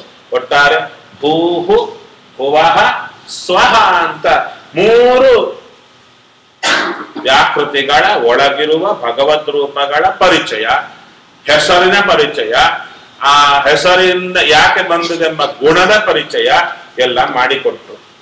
ನಂತರ ಗಾಯತ್ರಿ ಮಂತ್ರಕ್ಕೆ ವಿಶ್ವಾಮಿತ್ರ ಋಷಿಗಳು ಗಾಯತ್ರಿ ಛಂದಸ್ಸು ಸವಿತೃ ನಾಮಕ ನಾರಾಯಣ ದೇವತ. ಸವಿತೃ ಅಂತ ಯಾಕೆ ಹೆಸರು ಅಂದರೆ ಸೃಷ್ಟೃತ್ವಾತ್, ಎಲ್ಲರನ್ನ ಸೃಷ್ಟಿ ಮಾಡುತ್ತಾನದ್ದರಿಂದ ದೇವರಿಗೆ ಸವಿತಾ ಅಂತ ಹೆಸರು. ಸೂರ್ಯ ಮಂಡಲ ಮಧ್ಯಗನಾಗಿದ್ದಾನೆ. ಚಕ್ರ ಶಂಖ ದೋರ್ದ್ವಯ, 2 ಕೈಗಳಲ್ಲಿ ಚಕ್ರ ಶಂಖ ಹಿಡ್ಕೊಂಡಿದ್ದಾನೆ. ನಮ್ಮಲ್ಲಿ ಎಲ್ಲ ಮಧ್ವಾಚಾರ್ಯರು ಸುಮ್ಮನೆ ತೋರಿಸಿಲ್ಲ ಅಂತ ಕಾಣುತ್ತೆ. ಎರಡು ರೀತಿ ಏಕಾದಶಿ ಮಾಡಿ, ಅದಾದ್ರೆ 3 ಮಾಡಿ, 2 ಮಾಡಿ ಅಂತ, ಅಥವಾ ಎಲ್ಲದರಲ್ಲೂ 2 ಒಡಕು ನಮ್ಮಲ್ಲಿ ಸ್ವತಃಸಿದ್ಧ. ಅದಕ್ಕೆ ಕೆಲವರು ಹೇಳುತ್ತಾರೆ, ನಾರಾಯಣ ಸೂರ್ಯಮಂಡಲ ಮಧ್ಯವರ್ತಿ ನಾರಾಯಣನಿಗೆ 4 ಕೈ ಅಂತ ಕೆಲವರ ಅಭಿಪ್ರಾಯ. ಕೆಲವರು 2 ಕೈ, 2 ತೆಗೆದು ಬಿಟ್ರು, 2 ಕೈ ಅಂತ ಹೇಳಿದರು. ಚಕ್ರ ಶಂಖ ಹಿಡ್ಕೊಂಡ 2 ಕೈ ಅಂದ್ರು. ಇನ್ನ ಕೆಲವರು 2 ಕೈ ಅಲ್ಲ, ಇನ್ನೊಂದು 2 ಕೈ ನಾವು ಕೊಟ್ಟಿದ್ದೇವೆ, ಆ 2 ಕೈ ಹೀಗೆ ಇಟ್ಟುಕೊಂಡಿದ್ದಾನೆ ಅಂತ. ನೀವು ಯಾರ ಪಕ್ಷ ಆದ್ರೆ ಅವ್ರ ಪಕ್ಷ ಹಿಡ್ಕೊಳ್ಳಬಹುದು. ದೇವರಿಗೆ ಎಷ್ಟು ಕೈ ಎಂಬುದು ನಿಮ್ಮ ಮಠದ ಪ್ರಕಾರ ಹೋಗುತ್ತೆ ನೋಡಿ.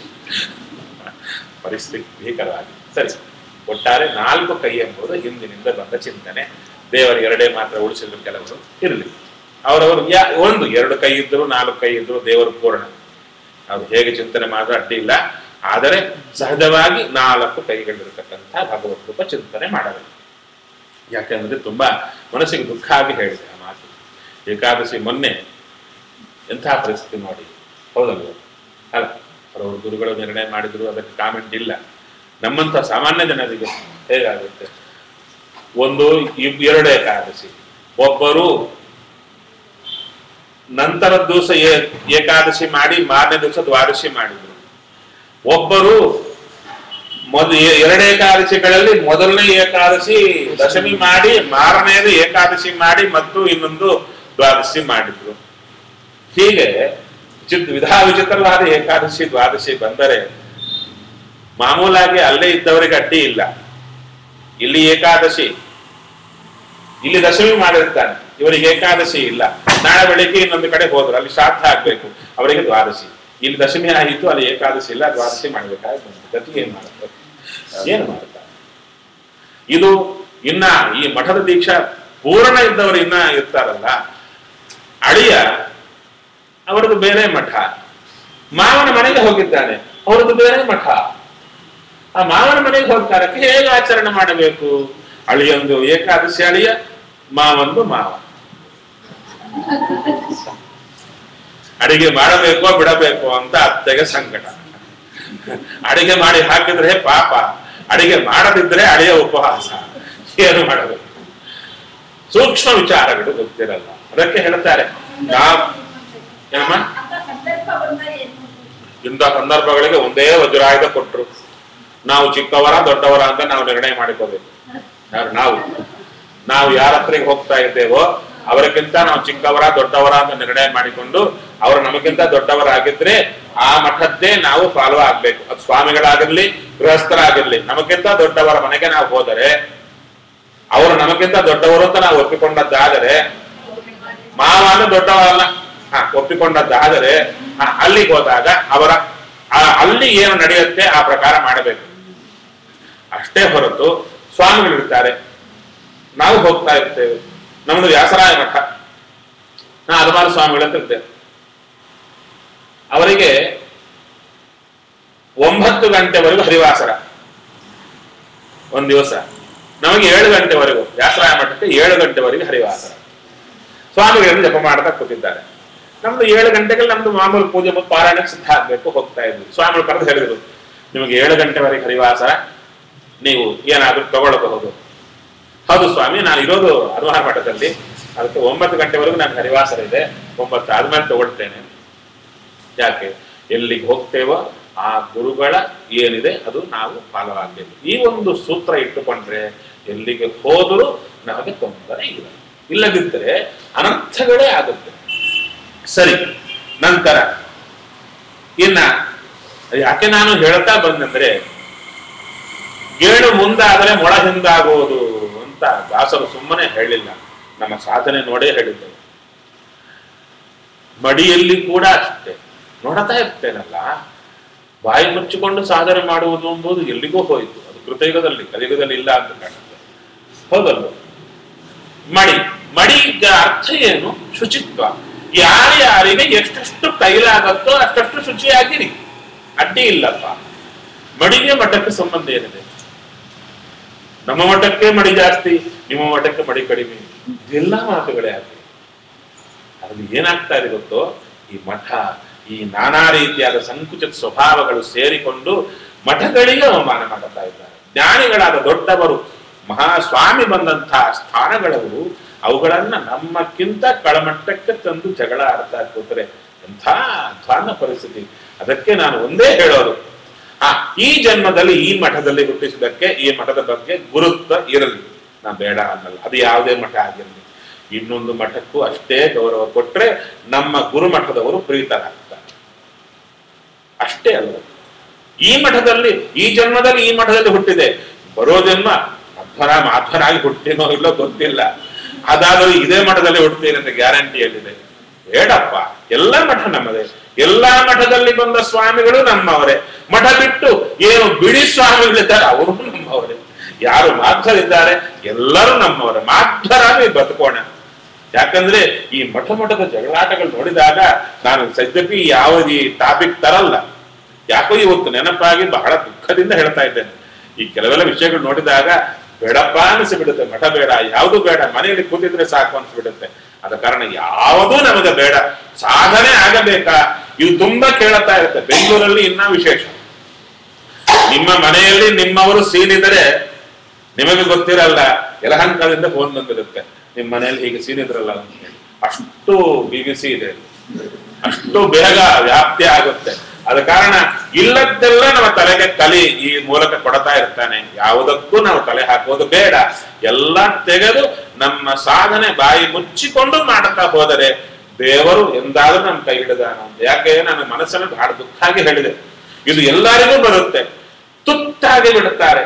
ಕಲಿಯ ಆಟಕ್ಕೆ ಎಲ್ಲ ತುತ್ತಾಗಿ ಏನು ನಮ್ಮ ಸಾಧನೆ ಚೂರೋ ಚಾರು ಮಾಡಿಕೊಂಡಿರ್ತೇವೆ.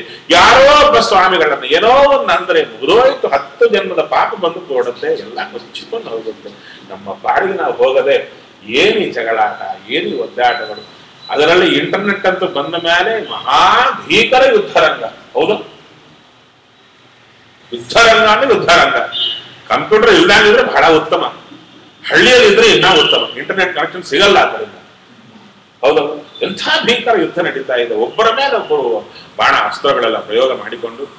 ಮೊನ್ನೆ ಸತ್ಯಾತ್ಮರು ಪಾಪ ಅವರು ತಂಬೆಳ್ಳಿ ಸ್ವಾಮಿಗಳೆಲ್ಲ ಸೇರಿದಾಗ ಅವ್ರು ಹೇಳಿದ್ ಪಟ್ಟ ಉಪನ್ಯಾಸದಲ್ಲಿ ಹೇಳಿದ್ರು, ತತ್ವಜ್ಞಾನದ ಕುರಿತು ಎಲ್ಲರ ಕುರಿತು ಯಾರೋ ಒಬ್ಬರು ಹುಚ್ಚಾಗಿ ಬರಿತಾ ಇದ್ದಾರೆ, ನಮಗೆಲ್ಲ ಬಹಳ ನೋವಾಗ್ತಾ ಇದೆ, ಅದು ಬರೀಬಾರದು ಅಂತ ಹೇಳಿದ್ರು.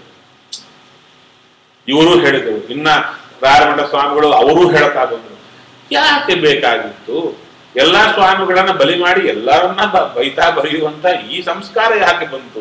ಅದಕ್ಕೆ ಎಲ್ಲಾ ಜನರನ್ನ ಸೇರಿಸಿ ಎಲ್ಲರ ತಲೆ ಆಕರ್ಷಣೆ ಮಾಡಿ ಎಲ್ಲರನ್ನ ಏನು ಒಂದೇ ಅನ್ನಂತಮಸ್ಸೆ ಕಳಿಸುವಂತ ಪ್ರಯತ್ನ ಯಾಕೆ?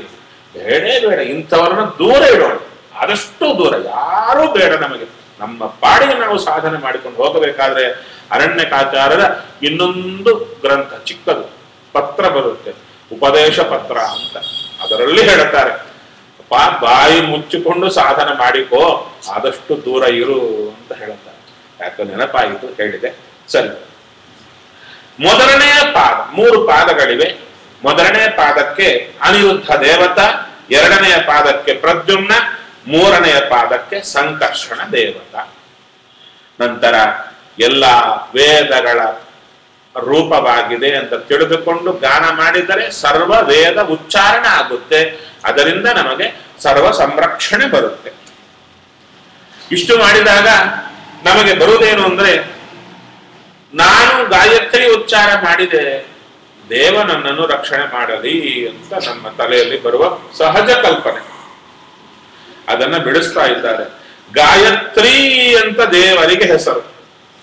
ಗಾಯತ್ರಿ ಮಂತ್ರದೊಳಗಿರುವ ದೇವರ ಹೆಸರು ಗಾಯತ್ರಿ ಅಂತ.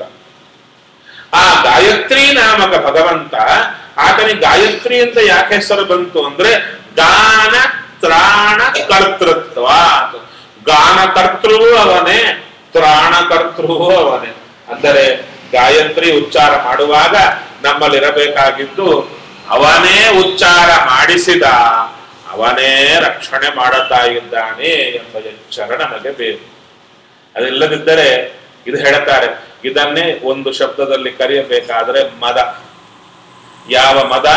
ನಾನೇ ಮಂತ್ರ ಉಚ್ಚಾರ ಮಾಡಿದನೆಂಬ ಮದ. ಆ ಮದದಿಂದ ನಾವು ಉಚ್ಚಾರ ಮಾಡಿದರೆ ದೇವರು ರಕ್ಷಣೆ ಮಾಡಲ್ಲ. ಅದೇ ಹೇಳ್ತಾ ಇದ್ದಾರೆ, ಗಾನ ತ್ರಾಣ ಕರ್ತೃ. ಇನ್ನ ಇಲ್ಲಿ ಕೆಲವು ವಿಶೇಷಗಳನ್ನು ಹೇಳುತ್ತಾ ಇದ್ದಾರೆ. ಗಾಯತ್ರಿಯಲ್ಲಿ ಇರುವಂಥ ಗಾಯತ್ರಿ ನಾಮಕನಾದ ಭಗವಂತ 6 ರೀತಿಯಲ್ಲಿದ್ದಾನೆ. ಇಲ್ಲಿ ಸರಿಯಾಗಿ ಅರ್ಥ ಮಾಡಿಕೊಳ್ಬೇಕು. ಗಾಯತ್ರಿ ಮಂತ್ರ ಹೇಳುವ ಭಗವದ್ ರೂಪ ಸೂರ್ಯಮಂಡಲ ಮಧ್ಯವರ್ತಿ ನಾರಾಯಣ, ಅದೊಂದು ರೂಪ. ಅದಲ್ಲದೆ ಗಾಯತ್ರಿ ಮಂತ್ರದೊಳಗೆ 6 ರೂಪಗಳಿವೆ. ಆ 6 ರೂಪಗಳ ಪರಿಚಯ ಇಲ್ಲಿ ಮಾಡಿಕೊಡುತ್ತಾ ಇದ್ದಾರೆ.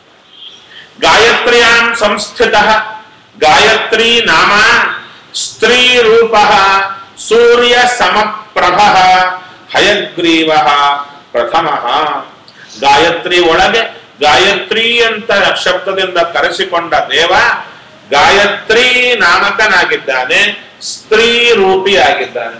ಈ ಸ್ತ್ರೀ ರೂಪ ಎಂಥದ್ದು ಅಂದ್ರೆ ಕುದುರೆ ಮುಖ ಇರುವ ಸ್ತ್ರೀ ರೂಪ ಎಂದು ನಾವು ಚಿಂತನೆ ಮಾಡಿರಲ್ಲ, ಜೀವನದಲ್ಲಿ ಎಂದೂ ಮಾಡಿರಲ್ಲ.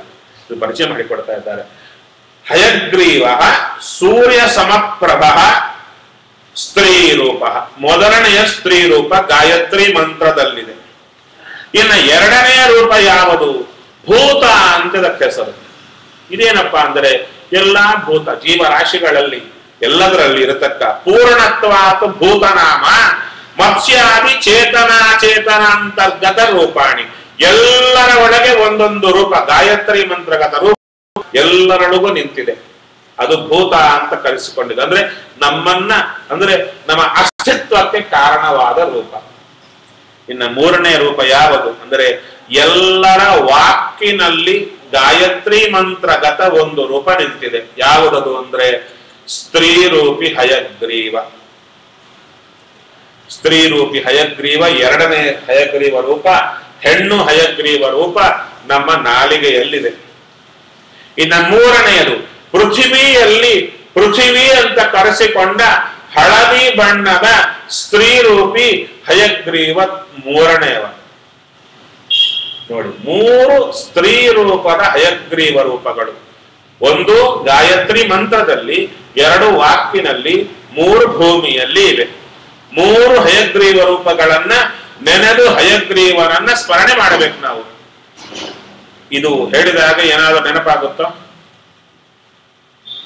ವಾದಿರಾಜರ ಸ್ತೋತ್ರ ಹಯಗ್ರೀವ ಹಯಗ್ರೀವ ಹಯಗ್ರೀವೇತಿ ಯೋ ವದೇತ್ ತಸ್ಯ ನಿಸ್ಸರತೆ ವಾಣಿ ಜನ್ಮ ಕನ್ಯಾ ಪ್ರವಾಹವತ್.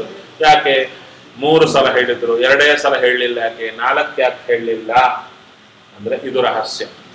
3 ಕಡೆ ಇರುವ ಹಯಗ್ರೀವನನ್ನ ನೆನೆದು 3 ಸಲ ಹೇಳಿದರೆ ದಿನಾಗೂ ಅವಾಗೆ ಬಂದೇ ಬರಬೇಕಲ್ಲ. ಬಾಯಲ್ಲಿರೋ ಹಯಗ್ರೀವನ್ ಹೇಳಿದ್ರೆ ವಾಕ್ ಬಂದೇ ಬರುತ್ತೆ. ಅದು ವಾದಿರಾಜರು ಹೇಳಿದ್ರು, ಪ್ರತ್ಯಕ್ಷ ಹೇಳಿದ್ರು.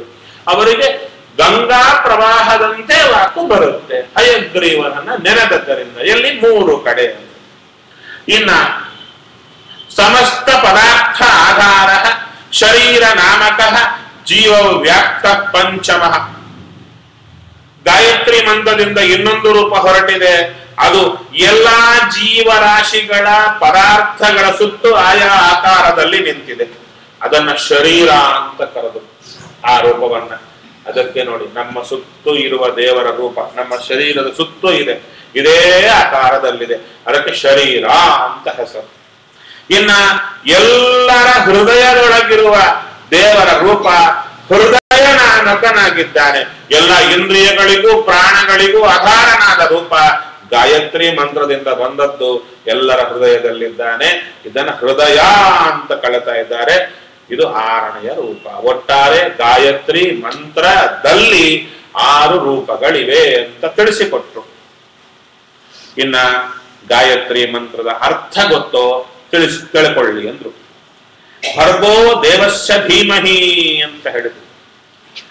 ಭರ್ಗ ಯಹ ಭರ್ಗ, ಯಾವನಾದರೆ ಭರ್ಗ ಅಂತ ಕರೆಸಿಕೊಂಡಿದ್ದಾನೋ, ಭರ್ಗ ಅಂದ್ರೆ ಭರಣ ಗಮನಕರ್ತ, ನಮ್ಮನ್ನ ಹೊತ್ತುಕೊಂಡು ಕರಕೊಂಡು ಹೋಗೋ ಯಾವನಿದ್ದಾನೋ ಅವನು ನಮ್ಮ ಬುದ್ಧಿಯನ್ನು ಪ್ರಚೋದಯ ಪ್ರೇರಣೆ ಮಾಡಲಿ ಅಂತಷ್ಟೇ ಅರ್ಥ ಅಲ್ಲ. ಸ್ವವಿಷಯೇ ಪ್ರೇರೇತ್, ತನ್ನ ವಿಷಯದಲ್ಲಿ ಬರುವಂತೆ ನಮ್ಮ ಬುದ್ಧಿಯನ್ನು ಮಾಡಲಿ. ಇಷ್ಟು ಹೇಳಿದ್ರು. ನಾವು ಬರೀ ಒಳ್ಳೆ ಬುದ್ಧಿ ಕೊಡುವಂತೀವಿ. ಒಳ್ಳೆ ಬುದ್ಧಿ ಅಂದ್ರೆ ಏನು ಅಂತ ದೇವರೇ ಕೇಳ್ತಾರೆ. ಒಳ್ಳೆ ಬುದ್ಧಿ ಕೊಡು ಅಂದ್ರಲ್ಲ, ಒಳ್ಳೆ ಬುದ್ಧಿ ಅಂದ್ರೆ ನಿನ್ನ ತಲೆಯಲ್ಲಿ ಏನಿದೆ ಅಲ್ಲೇ ಹೇಳ್ತಾ ಇದ್ದಾರೆ. ಒಳ್ಳೆ ಬುದ್ಧಿ ಅಂದ್ರೆ ಚೆನ್ನಾಗಿ ಓದ್ತಾ ಇದ್ದೇವೆ, ಚೆನ್ನಾಗಿ ಓದು ಬರಬೇಕು, ಅದು ಒಳ್ಳೆ ಬುದ್ಧಿಯೇ. ಕೆಟ್ಟ ಅಭ್ಯಾಸ ಇಲ್ಲದೆ ಇರಬೇಕು, ಅದು ಒಳ್ಳೆ ಬುದ್ಧಿಯೇ. ದೇವರ ಸ್ಮರಣೆ ಇಲ್ಲದಿದ್ರೂ ಒಬ್ಬರಿಗೆ ಉಪದ್ರವ ಕೊಡದೆ ಬದುಕಬೇಕು, ಅದು ಒಳ್ಳೆ ಬುದ್ಧಿಯೇ. ಅದು ಬೇಕೋ ಅಂತ ಕೇಳಿದ. ಇಲ್ಲ, ಇನ್ನೇನು ಬೇಕು?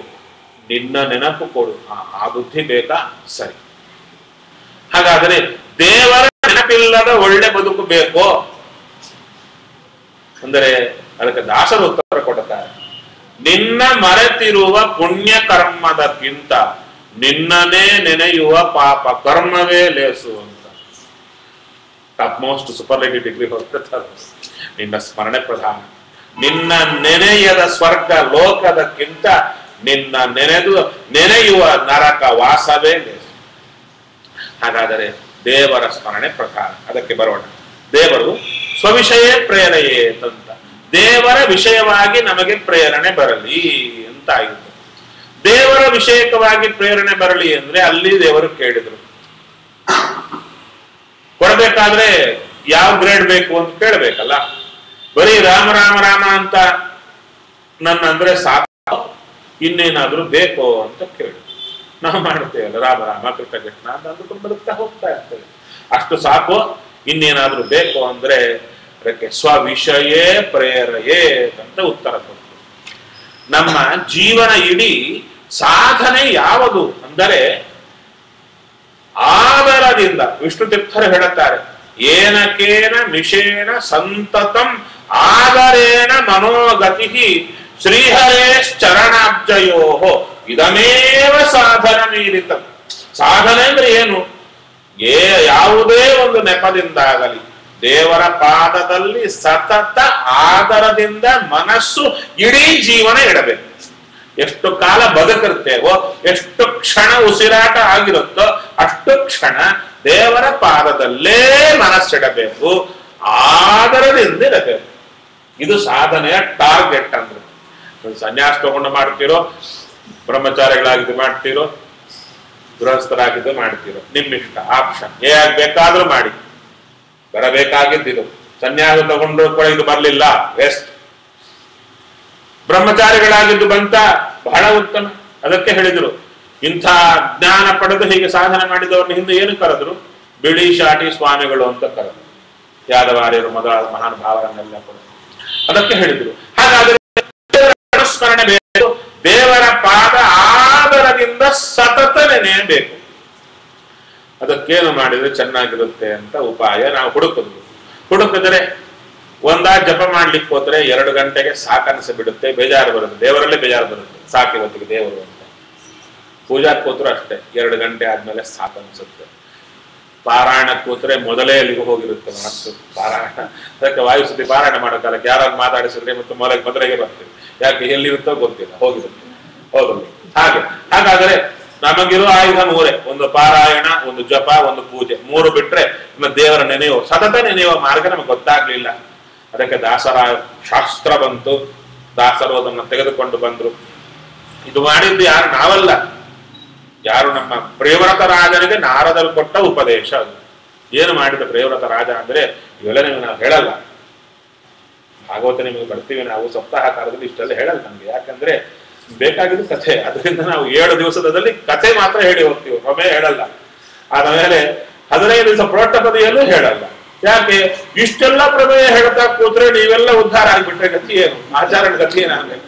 ಅದಕ್ಕೆ ನಾವು ಹೇಳಲ್ಲ, ಬರೀ ಕಥೆ ಮಾತ್ರ ಹೇಳ್ತೀವಿ. ತಮಾಷೆಗೆ ಹೇಳಿದೆ, ಚೆನ್ನಾಗಿ ಕೇಳುತ್ತಿದ್ದಾರೆ. ಅದರಲ್ಲಿ ಹೇಳ್ತಾರೆ, ಭಗವತಿ ವಾಸುದೇವೇ ಭಗವತಿ ಸಮಾವೇಶಿತ ಸಕಲ ಕಾರಕ ಕ್ರಿಯಾಕಲಾಪ. ಈ ಶಬ್ದ ಅರ್ಥ. ಆ ಪ್ರಿಯವ್ರತ ರಾಜ ಹೇಗಿದ್ದ ಅಂದ್ರೆ, ತಾನು ಒಳಗಿರುವ ಭಗವಂತನಲ್ಲಿ ಕಾರಕಗಳು ಅಂದ್ರೆ ಇಂದ್ರಿಯಗಳ ವ್ಯಾಪಾರದಲ್ಲಿ ಬಿಂಬಕ್ರಿಯೆ ಏನು ನಡೀತಾ ಇದೆ, ಆ ಬಿಂಬ ರೂಪಗಳು ಏನು ಪ್ರಕಟ ಆಗ್ತಾ ಇವೆ, ಅವುಗಳನ್ನೆಲ್ಲ ಬಿಂಬನಲ್ಲಿ ಸಮನ್ವಯ ಮಾಡುತ್ತಾ ಚಿಂತನೆ ಮಾಡುತ್ತಾ ಇದ್ರು. ಇದು ಪ್ರಿಯವ್ರತ ರಾಜ ಮಾಡಿದ್ದು. ಇದನ್ನೇ ಧ್ರುವರಾಜ ಮಾಡಿದ್ದು, ಇದನ್ನೇ ಪ್ರಹ್ಲಾದರಾಜ ಮಾಡಿದ್ದು, ಇಡೀ ಭಾಗವತರೆಲ್ಲ ಇದೇ ಮಾಡಿದ್ದು.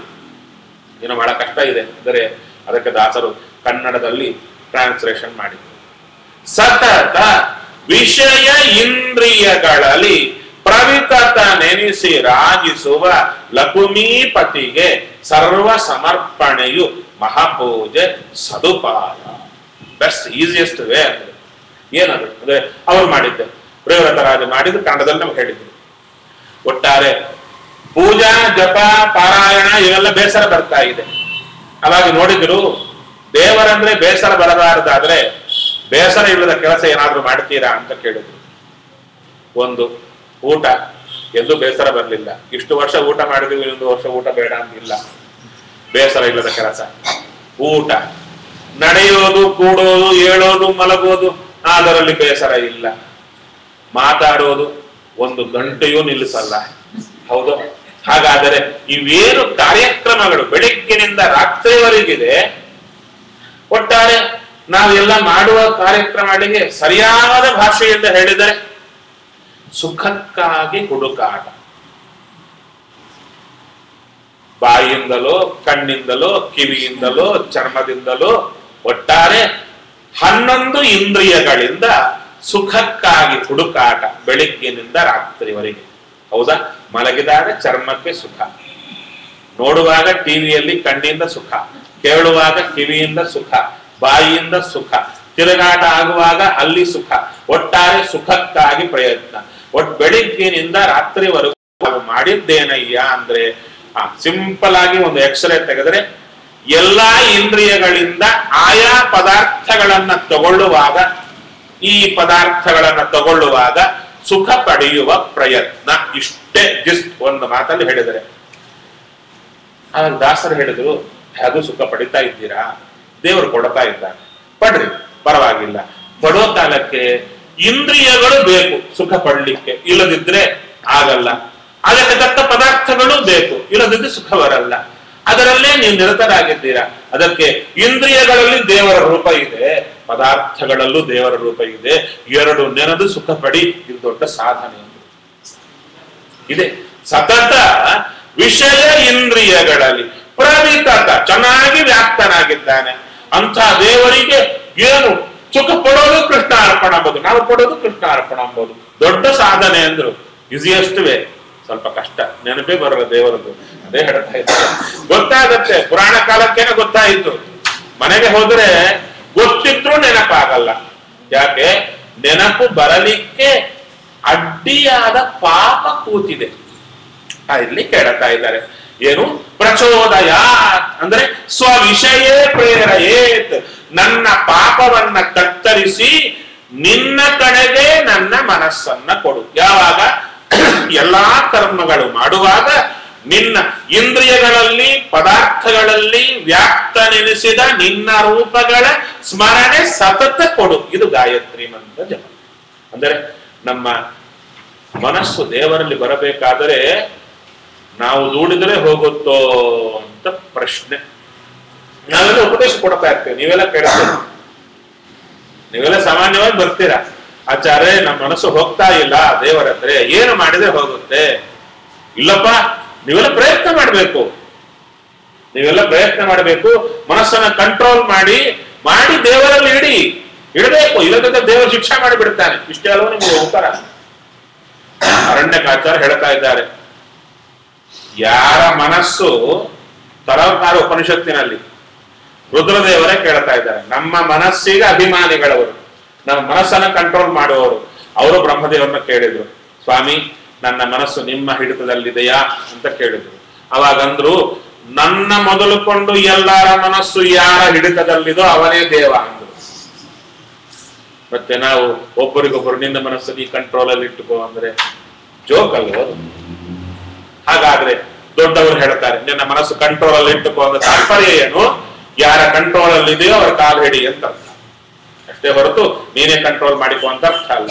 ಹಾಗಾದರೆ ದೇವರಲ್ಲಿ ಪ್ರಾರ್ಥನೆ, ಸ್ವಾಮಿ ನನ್ನ ಮನಸ್ಸು ನಿನ್ನ ಹಿಡಿತದಲ್ಲಿದೆ, ಅದು ಎಷ್ಟು ಸಲ ಪುರಾಣ ಕೇಳಿದ್ರು ನಿನ್ನ ನೆನೆತಾ ಇಲ್ಲ, ಆದ್ದರಿಂದ ಅದಕ್ಕೆ ಅಡ್ಡಿಯಾದ ಪಾಪ ಕತ್ತರಿಸಿ ನಿನ್ನ ವಿಷಯದಲ್ಲಿ ಪ್ರೇರಣೆ ಕೊಡು. ಎಂಥ ಆಳವಾದ ಪ್ರಾರ್ಥನೆ! ಈ ರೀತಿಯಾದ ಗಾಯತ್ರಿ ಮಾಡುವಾಗ ಪ್ರಾರ್ಥನೆ ಮಾಡಿದ್ರೆ ಆ ಬುದ್ಧಿ ಬರದೇ ಇರುತ್ತೋ? ಖಚಿತವಾಗಿ ಬಂದೇ ಬರುತ್ತೆ. ಅದೇ ಹೇಳ್ತಾ ಇದ್ದಾರೆ, ಆದರೆ ನಮ್ಮನ್ನ ಹೊತ್ತುಕೊಂಡು ಕರ್ಕೊಂಡು ಹೋಗ್ತಾ ಇದ್ದಾನೋ ಅಂಥ ನಿನ್ನ ವಿಷಯದಲ್ಲಿ ಪ್ರೇರಣೆ ಕೊಡು. ಮತ್ತು ಇಲ್ಲಿ ಅಡ್ಡಿ ಆಯಿತು, ನಮ್ಮ ಪಾಡಿಗೆ ನಾವು ಹೋಗ್ತಾ ಇದ್ವಿ, ದೇವರೇನು ನಮ್ಮನ್ನು ಹೊತ್ತುಕೊಂಡು ಕರ್ಕೊಂಡು ಹೋಗ್ತಾ ಇಲ್ಲ. ಮತ್ತೆ ಭರ್ಗ ಅಂದ್ರೆ ಭರಣ ಗಮನ ಕರ್ತ ಅಂದ್ರಲ್ಲ, ಹೊತ್ತುಕೊಂಡು ಕರ್ಕೊಂಡು ಹೋಗುವವ ಅಂದ್ರು. ಹೌದಾ ಅಂದ್ರೆ ಹೌದಾ ಅಲ್ಲ ನೀವೇ ಹೇಳಿ. ಈ ಶರೀರ ಹೊತ್ತುಕೊಂಡು ನಾವು ತಿರುಗ್ತಾ ಇದ್ದೀವ? ಮೊದಲು ಹೇಳಿ, ಅದಕ್ಕೆ ಉತ್ತರ ಕೊಟ್ಟರೆ ನಾನು ಉತ್ತರ ಕೊಡ್ತೇನೆ.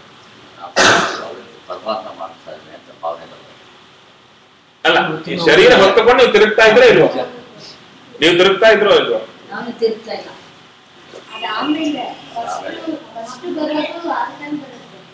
ಹೌದಾ, ಅಲ್ಲೇ ಬಂದೆ. ಯಾರಾದರೂ ಇದು ಮೂರಂತಸ್ತ ಬಿಲ್ಡಿಂಗ್ ಮಧ್ಯದಲ್ಲಿ ಯಾರಾದರೂ ಹಾಗೆ ಪಾಪ ಒಳ್ಳೆ ಚೆನ್ನಾಗಿ ಮಾಡಿದ್ದಾರೆ. ಯಾರಾದರೂ ಕೂತವರಲ್ಲಿ ಒಬ್ಬರು ನಾನು ಬಿಲ್ಡಿಂಗ್ ಮಧ್ಯದಲ್ಲಿ ಕೂತ್ಕೊಂಡು ಇಡೀ ಬಿಲ್ಡಿಂಗ್ ಹೊತ್ತುಕೊಂಡು ತಿರುಗ್ತಾ ಇದ್ದೇನೆ ಅಂದ್ರೆ, 3 ಅಂತಸ್ತಿನ ಬಿಲ್ಡಿಂಗ್ ಅನ್ನು ಬಿಲ್ಡಿಂಗ್ ಮಧ್ಯದಲ್ಲಿ ಕೂತ್ಕೊಂಡು ಹೊತ್ತುಕೊಂಡು ತಿರುಗ್ತಾ ಇದ್ದೇನೆ ಅಂದ್ರೆ ದೊಡ್ಡ ಜೋಕ್ ಅಲ್ವೋ? ಹೌದಲ್ಲ? ನಾವು ನಗೋದಿಲ್ಲ ಅವ್ರು ನೋಡಿ, ಪಾಪ ಅಂತ ಹೊಸ್ತೇವೆ ಅವರ ಪರಿಸ್ಥಿತಿಗೆ. ಆದರೆ ನಮ್ಮನ್ನು ನೋಡಿ ನಾವು ಪಾಪ ಅಂದುಕೊಳ್ತಾ ಇಲ್ಲ. ಅದೇ ಮಾತು ನಾವು ಹೇಳ್ತಾ ಇದ್ದೇವೆ. ಹೇಗೆ ಜೀವ ಎಷ್ಟಿದ್ದಾನೆ? ಪರಮಾಣು ಎಷ್ಟಿದ್ದಾನೆ ಅಂದರೆ, ಕುದುರೆ ಬಾಲದ ಕೊನೆಯ ಕೂದಲ ತುದಿ ಶತವಿಭಾಗವ ಗೈದು ಅದರಡು ಒಂದನು ಶತವಿಭಾಗವ ಗೈಯಲು ಒಂದು ಉಳಿಯುತ್ತೆಷ್ಟೋ ಅಷ್ಟು ಪರಮಾಣು. ಅಂಥ ಜೀವ ಈ ಶರೀರದ ಈ ರೋಮಗಳಲ್ಲಿ ಒಂದನ್ನು ಕತ್ತರಿಸಿದ್ರೆ ಅದರಲ್ಲಿ 100 ಭಾಗನೂ ಇಲ್ಲ ಈ ರೋಮಗಳಲ್ಲಿ. ಅಂಥ ಜೀವ ಎಲ್ಲಿದ್ದಾನೆ? ಈ ದೊಡ್ಡ ಬಿಲ್ಡಿಂಗ್ ಅಲ್ಲಿ ಸೆಂಟರ್ ಅಲ್ಲಿ ಇದ್ದಾನೆ. ಹೌದು, ಹೃದಯದಲ್ಲಿ, ಹೃದಯ ಕಮಲದಲ್ಲಿ ಮೂಲೇಶನ ಪಾದ ಮೂಲದಲ್ಲಿಪ್ಪ ಪವನನ ಪಾದ ಮೂಲಲ್ಲಿ ಅಡ್ರೆಸ್ ಕೂಡ ಕೊಟ್ಟಿದ್ದಾರೆ. ಹೌದು, ಇಂಥ ಜೀವ ಈ ಶರೀರದಲ್ಲಿ ಒಂದು ಅಂಶನೂ ಇಲ್ಲ. ಹೇಳಿಕೊಳ್ಳಲು ನಾನೇ ತಿರುಗ್ತಾ ಇದ್ದೇನೆ, ಹೊತ್ತುಕೊಂಡು ತಿರುಗ್ತಾ ಇದ್ದೇನೆ ಅಂದ್ರೆ ಯಾರು ನಗ್ತಾ ಇಲ್ಲ, ಶಬಾಷ್ ಅಂತ ಹೇಳ್ತಾ ಇದ್ದೇನೆ. ಯಾಕೆ? ತಲೆ ಹಾರಿ ಹೋಗಿದೆ. ಹಾಗಾದರೆ ಈ ಜೀವ ಇಲ್ಲಿದ್ರೆ ಇಷ್ಟು ದೊಡ್ಡ ಶರೀರವನ್ನ ಹೊತ್ತು ತಿರುಗುವುದು ಹೇಗೆ? ಕಾಮನ್ ಸೆನ್ಸ್ ಏನ್ ಹೇಳಿ? ಯಾವುದನ್ನಾದ್ರೂ ಹೊತ್ತು ತಿರುಗಬೇಕಾದ್ರೆ ನಾವು ಅದರ ಪಕ್ಕದಲ್ಲಿರ್ಬೇಕು, ಹೌದಲ್ವ? ಅದರ ಮೇಲೆ ಕೂತ್ಕೊಂಡು ಅದನ್ನು ಹೊತ್ಕೊಂಡು ತಿರುಗ್ಲಿಕ್ಕೆ ಆಗತ್ತಾ? ಇದ್ರ ಒಳಗೆ ನಾವು ಕೂತಿದ್ರೆ ಹೊತ್ತುಕೊಂಡು ತಿರುಗ್ಲಿಕ್ಕೆ ಆಗತ್ತಾ? ಕಾಮನ್ ಸೆನ್ಸೇ ಇಲ್ವ ನಮ್ಗೆ? ಅದಕ್ಕೆ ಹೇಳ್ತಾ ಇದ್ದಾರೆ. ಹಾಗಾದ್ರೆ ಹೊತ್ತುಕೊಂಡು ತಿರುಗದ್ ಯಾರು? ಈಗಲೂ ತಿರುಗ್ತಾ ಇರೋದು ಯಾರು ಅಂದ್ರೆ ನಮ್ಮ ಸುತ್ತೂ ಇರುವ ದೇವರ ರೂಪ. ನಮ್ಮ ಒಳಗೆ ತಿರುಗಬೇಕು ಅಂತ ಇವತ್ತು ನರ್ತನ ಸೇವಾ ಮಾಡಬೇಕು ಸಂಕಲ್ಪ ಕೊಟ್ಟ. ತಾನೇ ಈ ಆಕಾರದಲ್ಲಿದ್ದು ಶರೀರ ಕುಪ್ಪಳಿಸುವಂತೆ ಮಾಡಿದ. ಕೊನೆಗೆ ಒಗ್ಗರಣೆ ಕೊಟ್ಟ, ನಾನು ಅರ್ಥನೆ ಮಾಡಿದೆ ಅಂತ. ನಮಗೆ ಇಷ್ಟು ನಡೆಯುತ್ತಾ ಇರೋದು. ಹೊತ್ತುಕೊಂಡು ತಿರುಗುವುದವನೇ ಶರೀರ. ಇವತ್ತು ಪ್ರವಚನಕ್ಕೆ ಹೋಗ್ಬೇಕು ಅಂತ ಸಂಕಲ್ಪ ಕೊಟ್ಟ, ಮನೆಯಿಂದ ಇಷ್ಟು ದೊಡ್ಡ ಶರೀರ ಹೊತ್ತುಕೊಂಡು ಕರ್ಕೊಂಡು ಬಂದ, ಇಲ್ಲಿ ಕೂಡಿಸಿದ. ಯಾರನ್ನ ಕೇಳಿದ್ರೆ ನಾವು ರೀ ಎಷ್ಟು ಕಷ್ಟಪಟ್ಟು ನಡ್ಕೊಂಡು ಬಂದಿದ್ವು. ಹೌದು, ಆ ಶರೀರದಿಂದ ನಡೆಸಿದ. ನಡೆಯುವಾಗ ಕಷ್ಟ ಜೀವನಿಗೆ ಅನುಭವ ಆಗುವಂತೆ ಮಾಡಿದ. ಹೊತ್ತುಕೊಂಡು ಬಂದದ್ದು ತಾನೆ, ನಾವೇನು ಹೊತ್ತುಕೊಂಡು ಬಂದಿಲ್ಲ. ಹೇಗೆ ತಾಯಿ ಒಂದು ಪಾತ್ರೆ ತರ್ತಾ ಇರ್ತಾಳೆ, ಭಾರ ಹೊತ್ಕೊಂಡು ಬರ್ತಾ ಇರ್ತಾಳೆ, ಮಗು ಪಕ್ಕದಲ್ಲಿ ಬರ್ತಾ ಇರುತ್ತೆ. ಏನ್ ಮಾಡುತ್ತೆ? ಅಪ್ಪ ಅಮ್ಮನಿಗೆ ಕಷ್ಟ ಆಗ್ತಾ ಇದೆ ಅಂತ ತನ್ನ ಕೈ ಅಮ್ಮನ ಕೈ ಮೇಲೆ ಹಾಕಿ ಮತ್ತು ಬರ್ತಾ ಇರ್ತಾನೆ. ಅಂದ್ರೆ ತಾನೇನೋ ಹೊತ್ತಂತೆ. ಇನ್ನ ತನ್ನ ಕೈ ಭಾರವೂ ಜಾಸ್ತಿ ಆಯ್ತು ತಾಯಿಗೆ. ಆದರೆ ತಾಯಿ ಸುಮ್ಮನೆ ಕೊಡ್ತಾಳೆ ಪಾತ್ರೆ ಇಟ್ಟು, ಮಗು ಆಯಾಸ ಪಡ್ತಾ ಇರುತ್ತೆ. ಅಬ್ಬಾ ಅಬ್ಬಾ ಅಂತ. ಯಾಕೆ? ನಾನು ಹೊತ್ತು ಬಂದೆ. ಎಲ್ಲಿ ಹೊತ್ತು ಬಂದೆ? ನೀನು ಕೈ ಹಾಕಿ ಬಂದದ್ದು, ನಡ್ಕೊಂಡು ಬಂದದ್ದಷ್ಟೇ. ಹಾಗೆ ದೇವ ಎಲ್ಲ ಕೆಲಸ ಮಾಡುವಾಗ ಪಡುವ ಆಯಾಸ ನಮ್ಮದು. ಅದಕ್ಕೆ ಹೇಳ್ತಾ ಇದ್ದಾರೆ, ಭರಣ ಗಮನ ಕರ್ತ. ಹೊತ್ತುಕೊಂಡು ತಿರುಗ್ತಾ ಇದ್ದಾನೆ, ಸುಮ್ಮನೆ ಹಾಗೂ ಹೀಗೂ ಅಲ್ಲ. ಕ್ಷಣ ಕ್ಷಣಕ್ಕೂ ನಮ್ಮನ್ನ ಇಲ್ಲಿ ಹೊತ್ತು ತಿರುಗ್ತಾ ಇದ್ದಾನೆ, ಅವನೇ ಭರ್ಗ. ಈ ಎಚ್ಚರ ಬರಲಿ ಅಂತ ಪ್ರಾರ್ಥನೆ ಮಾಡ್ತಾ ಇದ್ದಾರೆ. ನಮ್ಮೊಳಗಿದ್ದು ನಮ್ಮನ್ನ ಹೊತ್ತು ತಿರುಗುವ ನೀನು ಆ ಬುದ್ಧಿಯನ್ನ ಕೊಡದೇ ಇದ್ದೀಯ. ದಾಸರು ತುಂಬಾ ಕೇಳ್ತಾರೆ, ನೀನು ಉಪಕಾರ ಮಾಡ್ತಾ ಇದ್ದೀಯಪ್ಪ, ಆದರೆ ಅದು ಉಪಕಾರ ಅಲ್ಲ ಅಂದ್ರು. ಯಾಕೆ? ಉಪಕಾರ ಮಾಡಿದ್ದನ್ನ ಗೊತ್ತಿಲ್ಲದೆ ಮಾಡುತ್ತೀಯಲ್ಲ, ಅದೇನು ಉಪಕಾರ? ಉಪಕಾರ ಮಾಡಿ ತಿಳಿಸಿಕೊಡು, ಅದು ದೊಡ್ಡ ಉಪಕಾರ. ಕರುಣೆಯ ಪರಿಚಯ ಮಾಡಿಕೊಡಯ್ಯ. ಅದೇ ಗಾಯತ್ರಿ ಮಂತ್ರದ ಅರ್ಥ.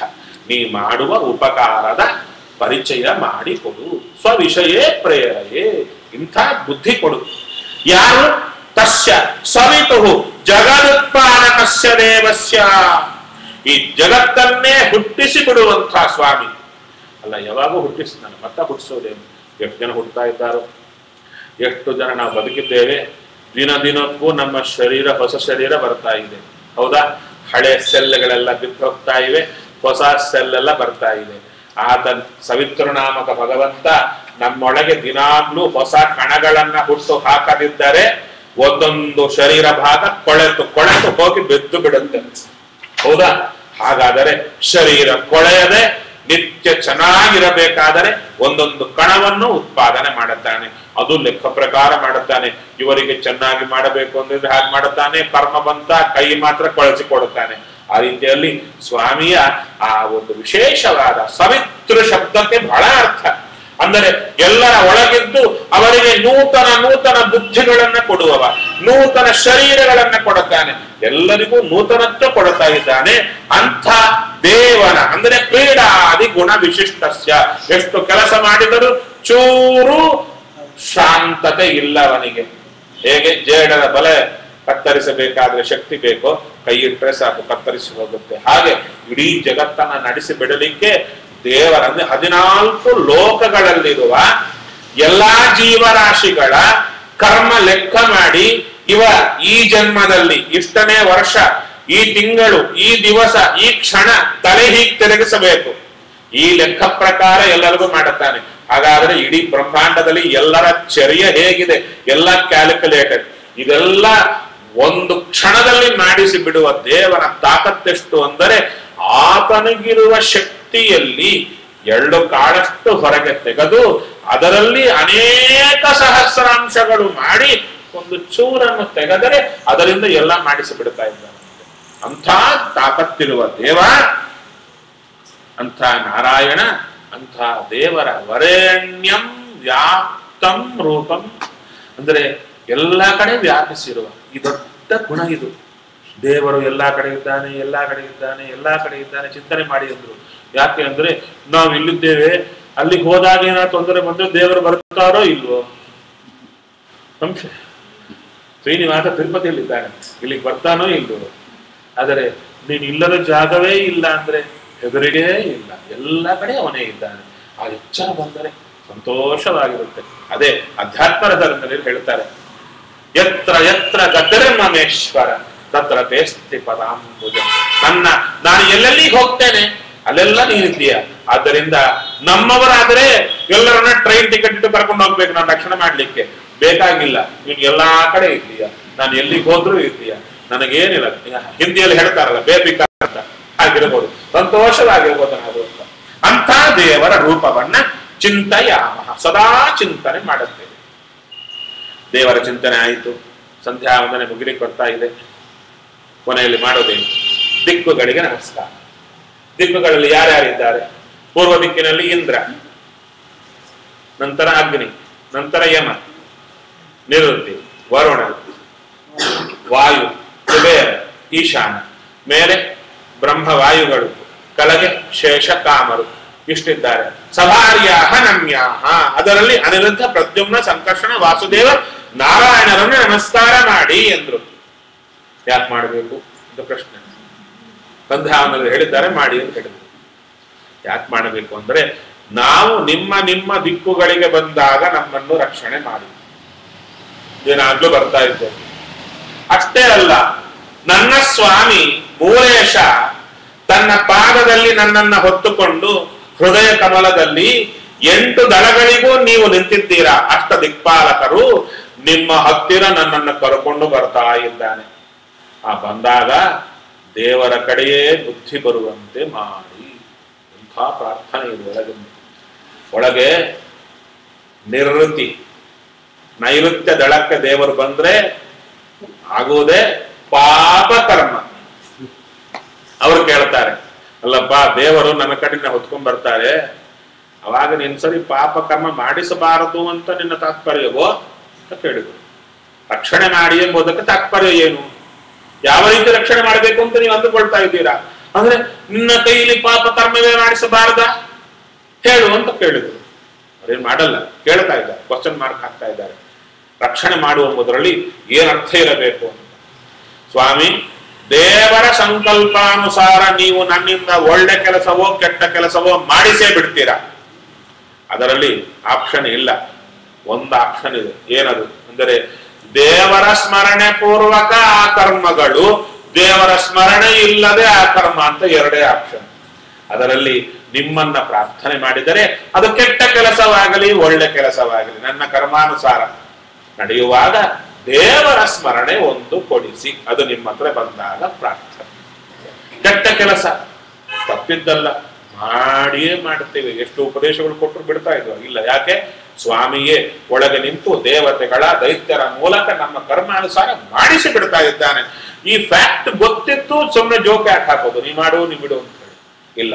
ಹಾಗಾದರೆ ನೀ ಮಾಡು ನೀ ಬಿಡು ಅಂತ ಹೇಳೋದೇ ತಪ್ಪ, ದೊಡ್ಡವರು ಉಪದೇಶ ಕೊಡೋದೇ ತಪ್ಪ ಅಂದ್ರೆ ಅದರ ಅರ್ಥ ಮಾಡಿಕೊಂಬೋದು ತಪ್ಪಾಗಿದೆ.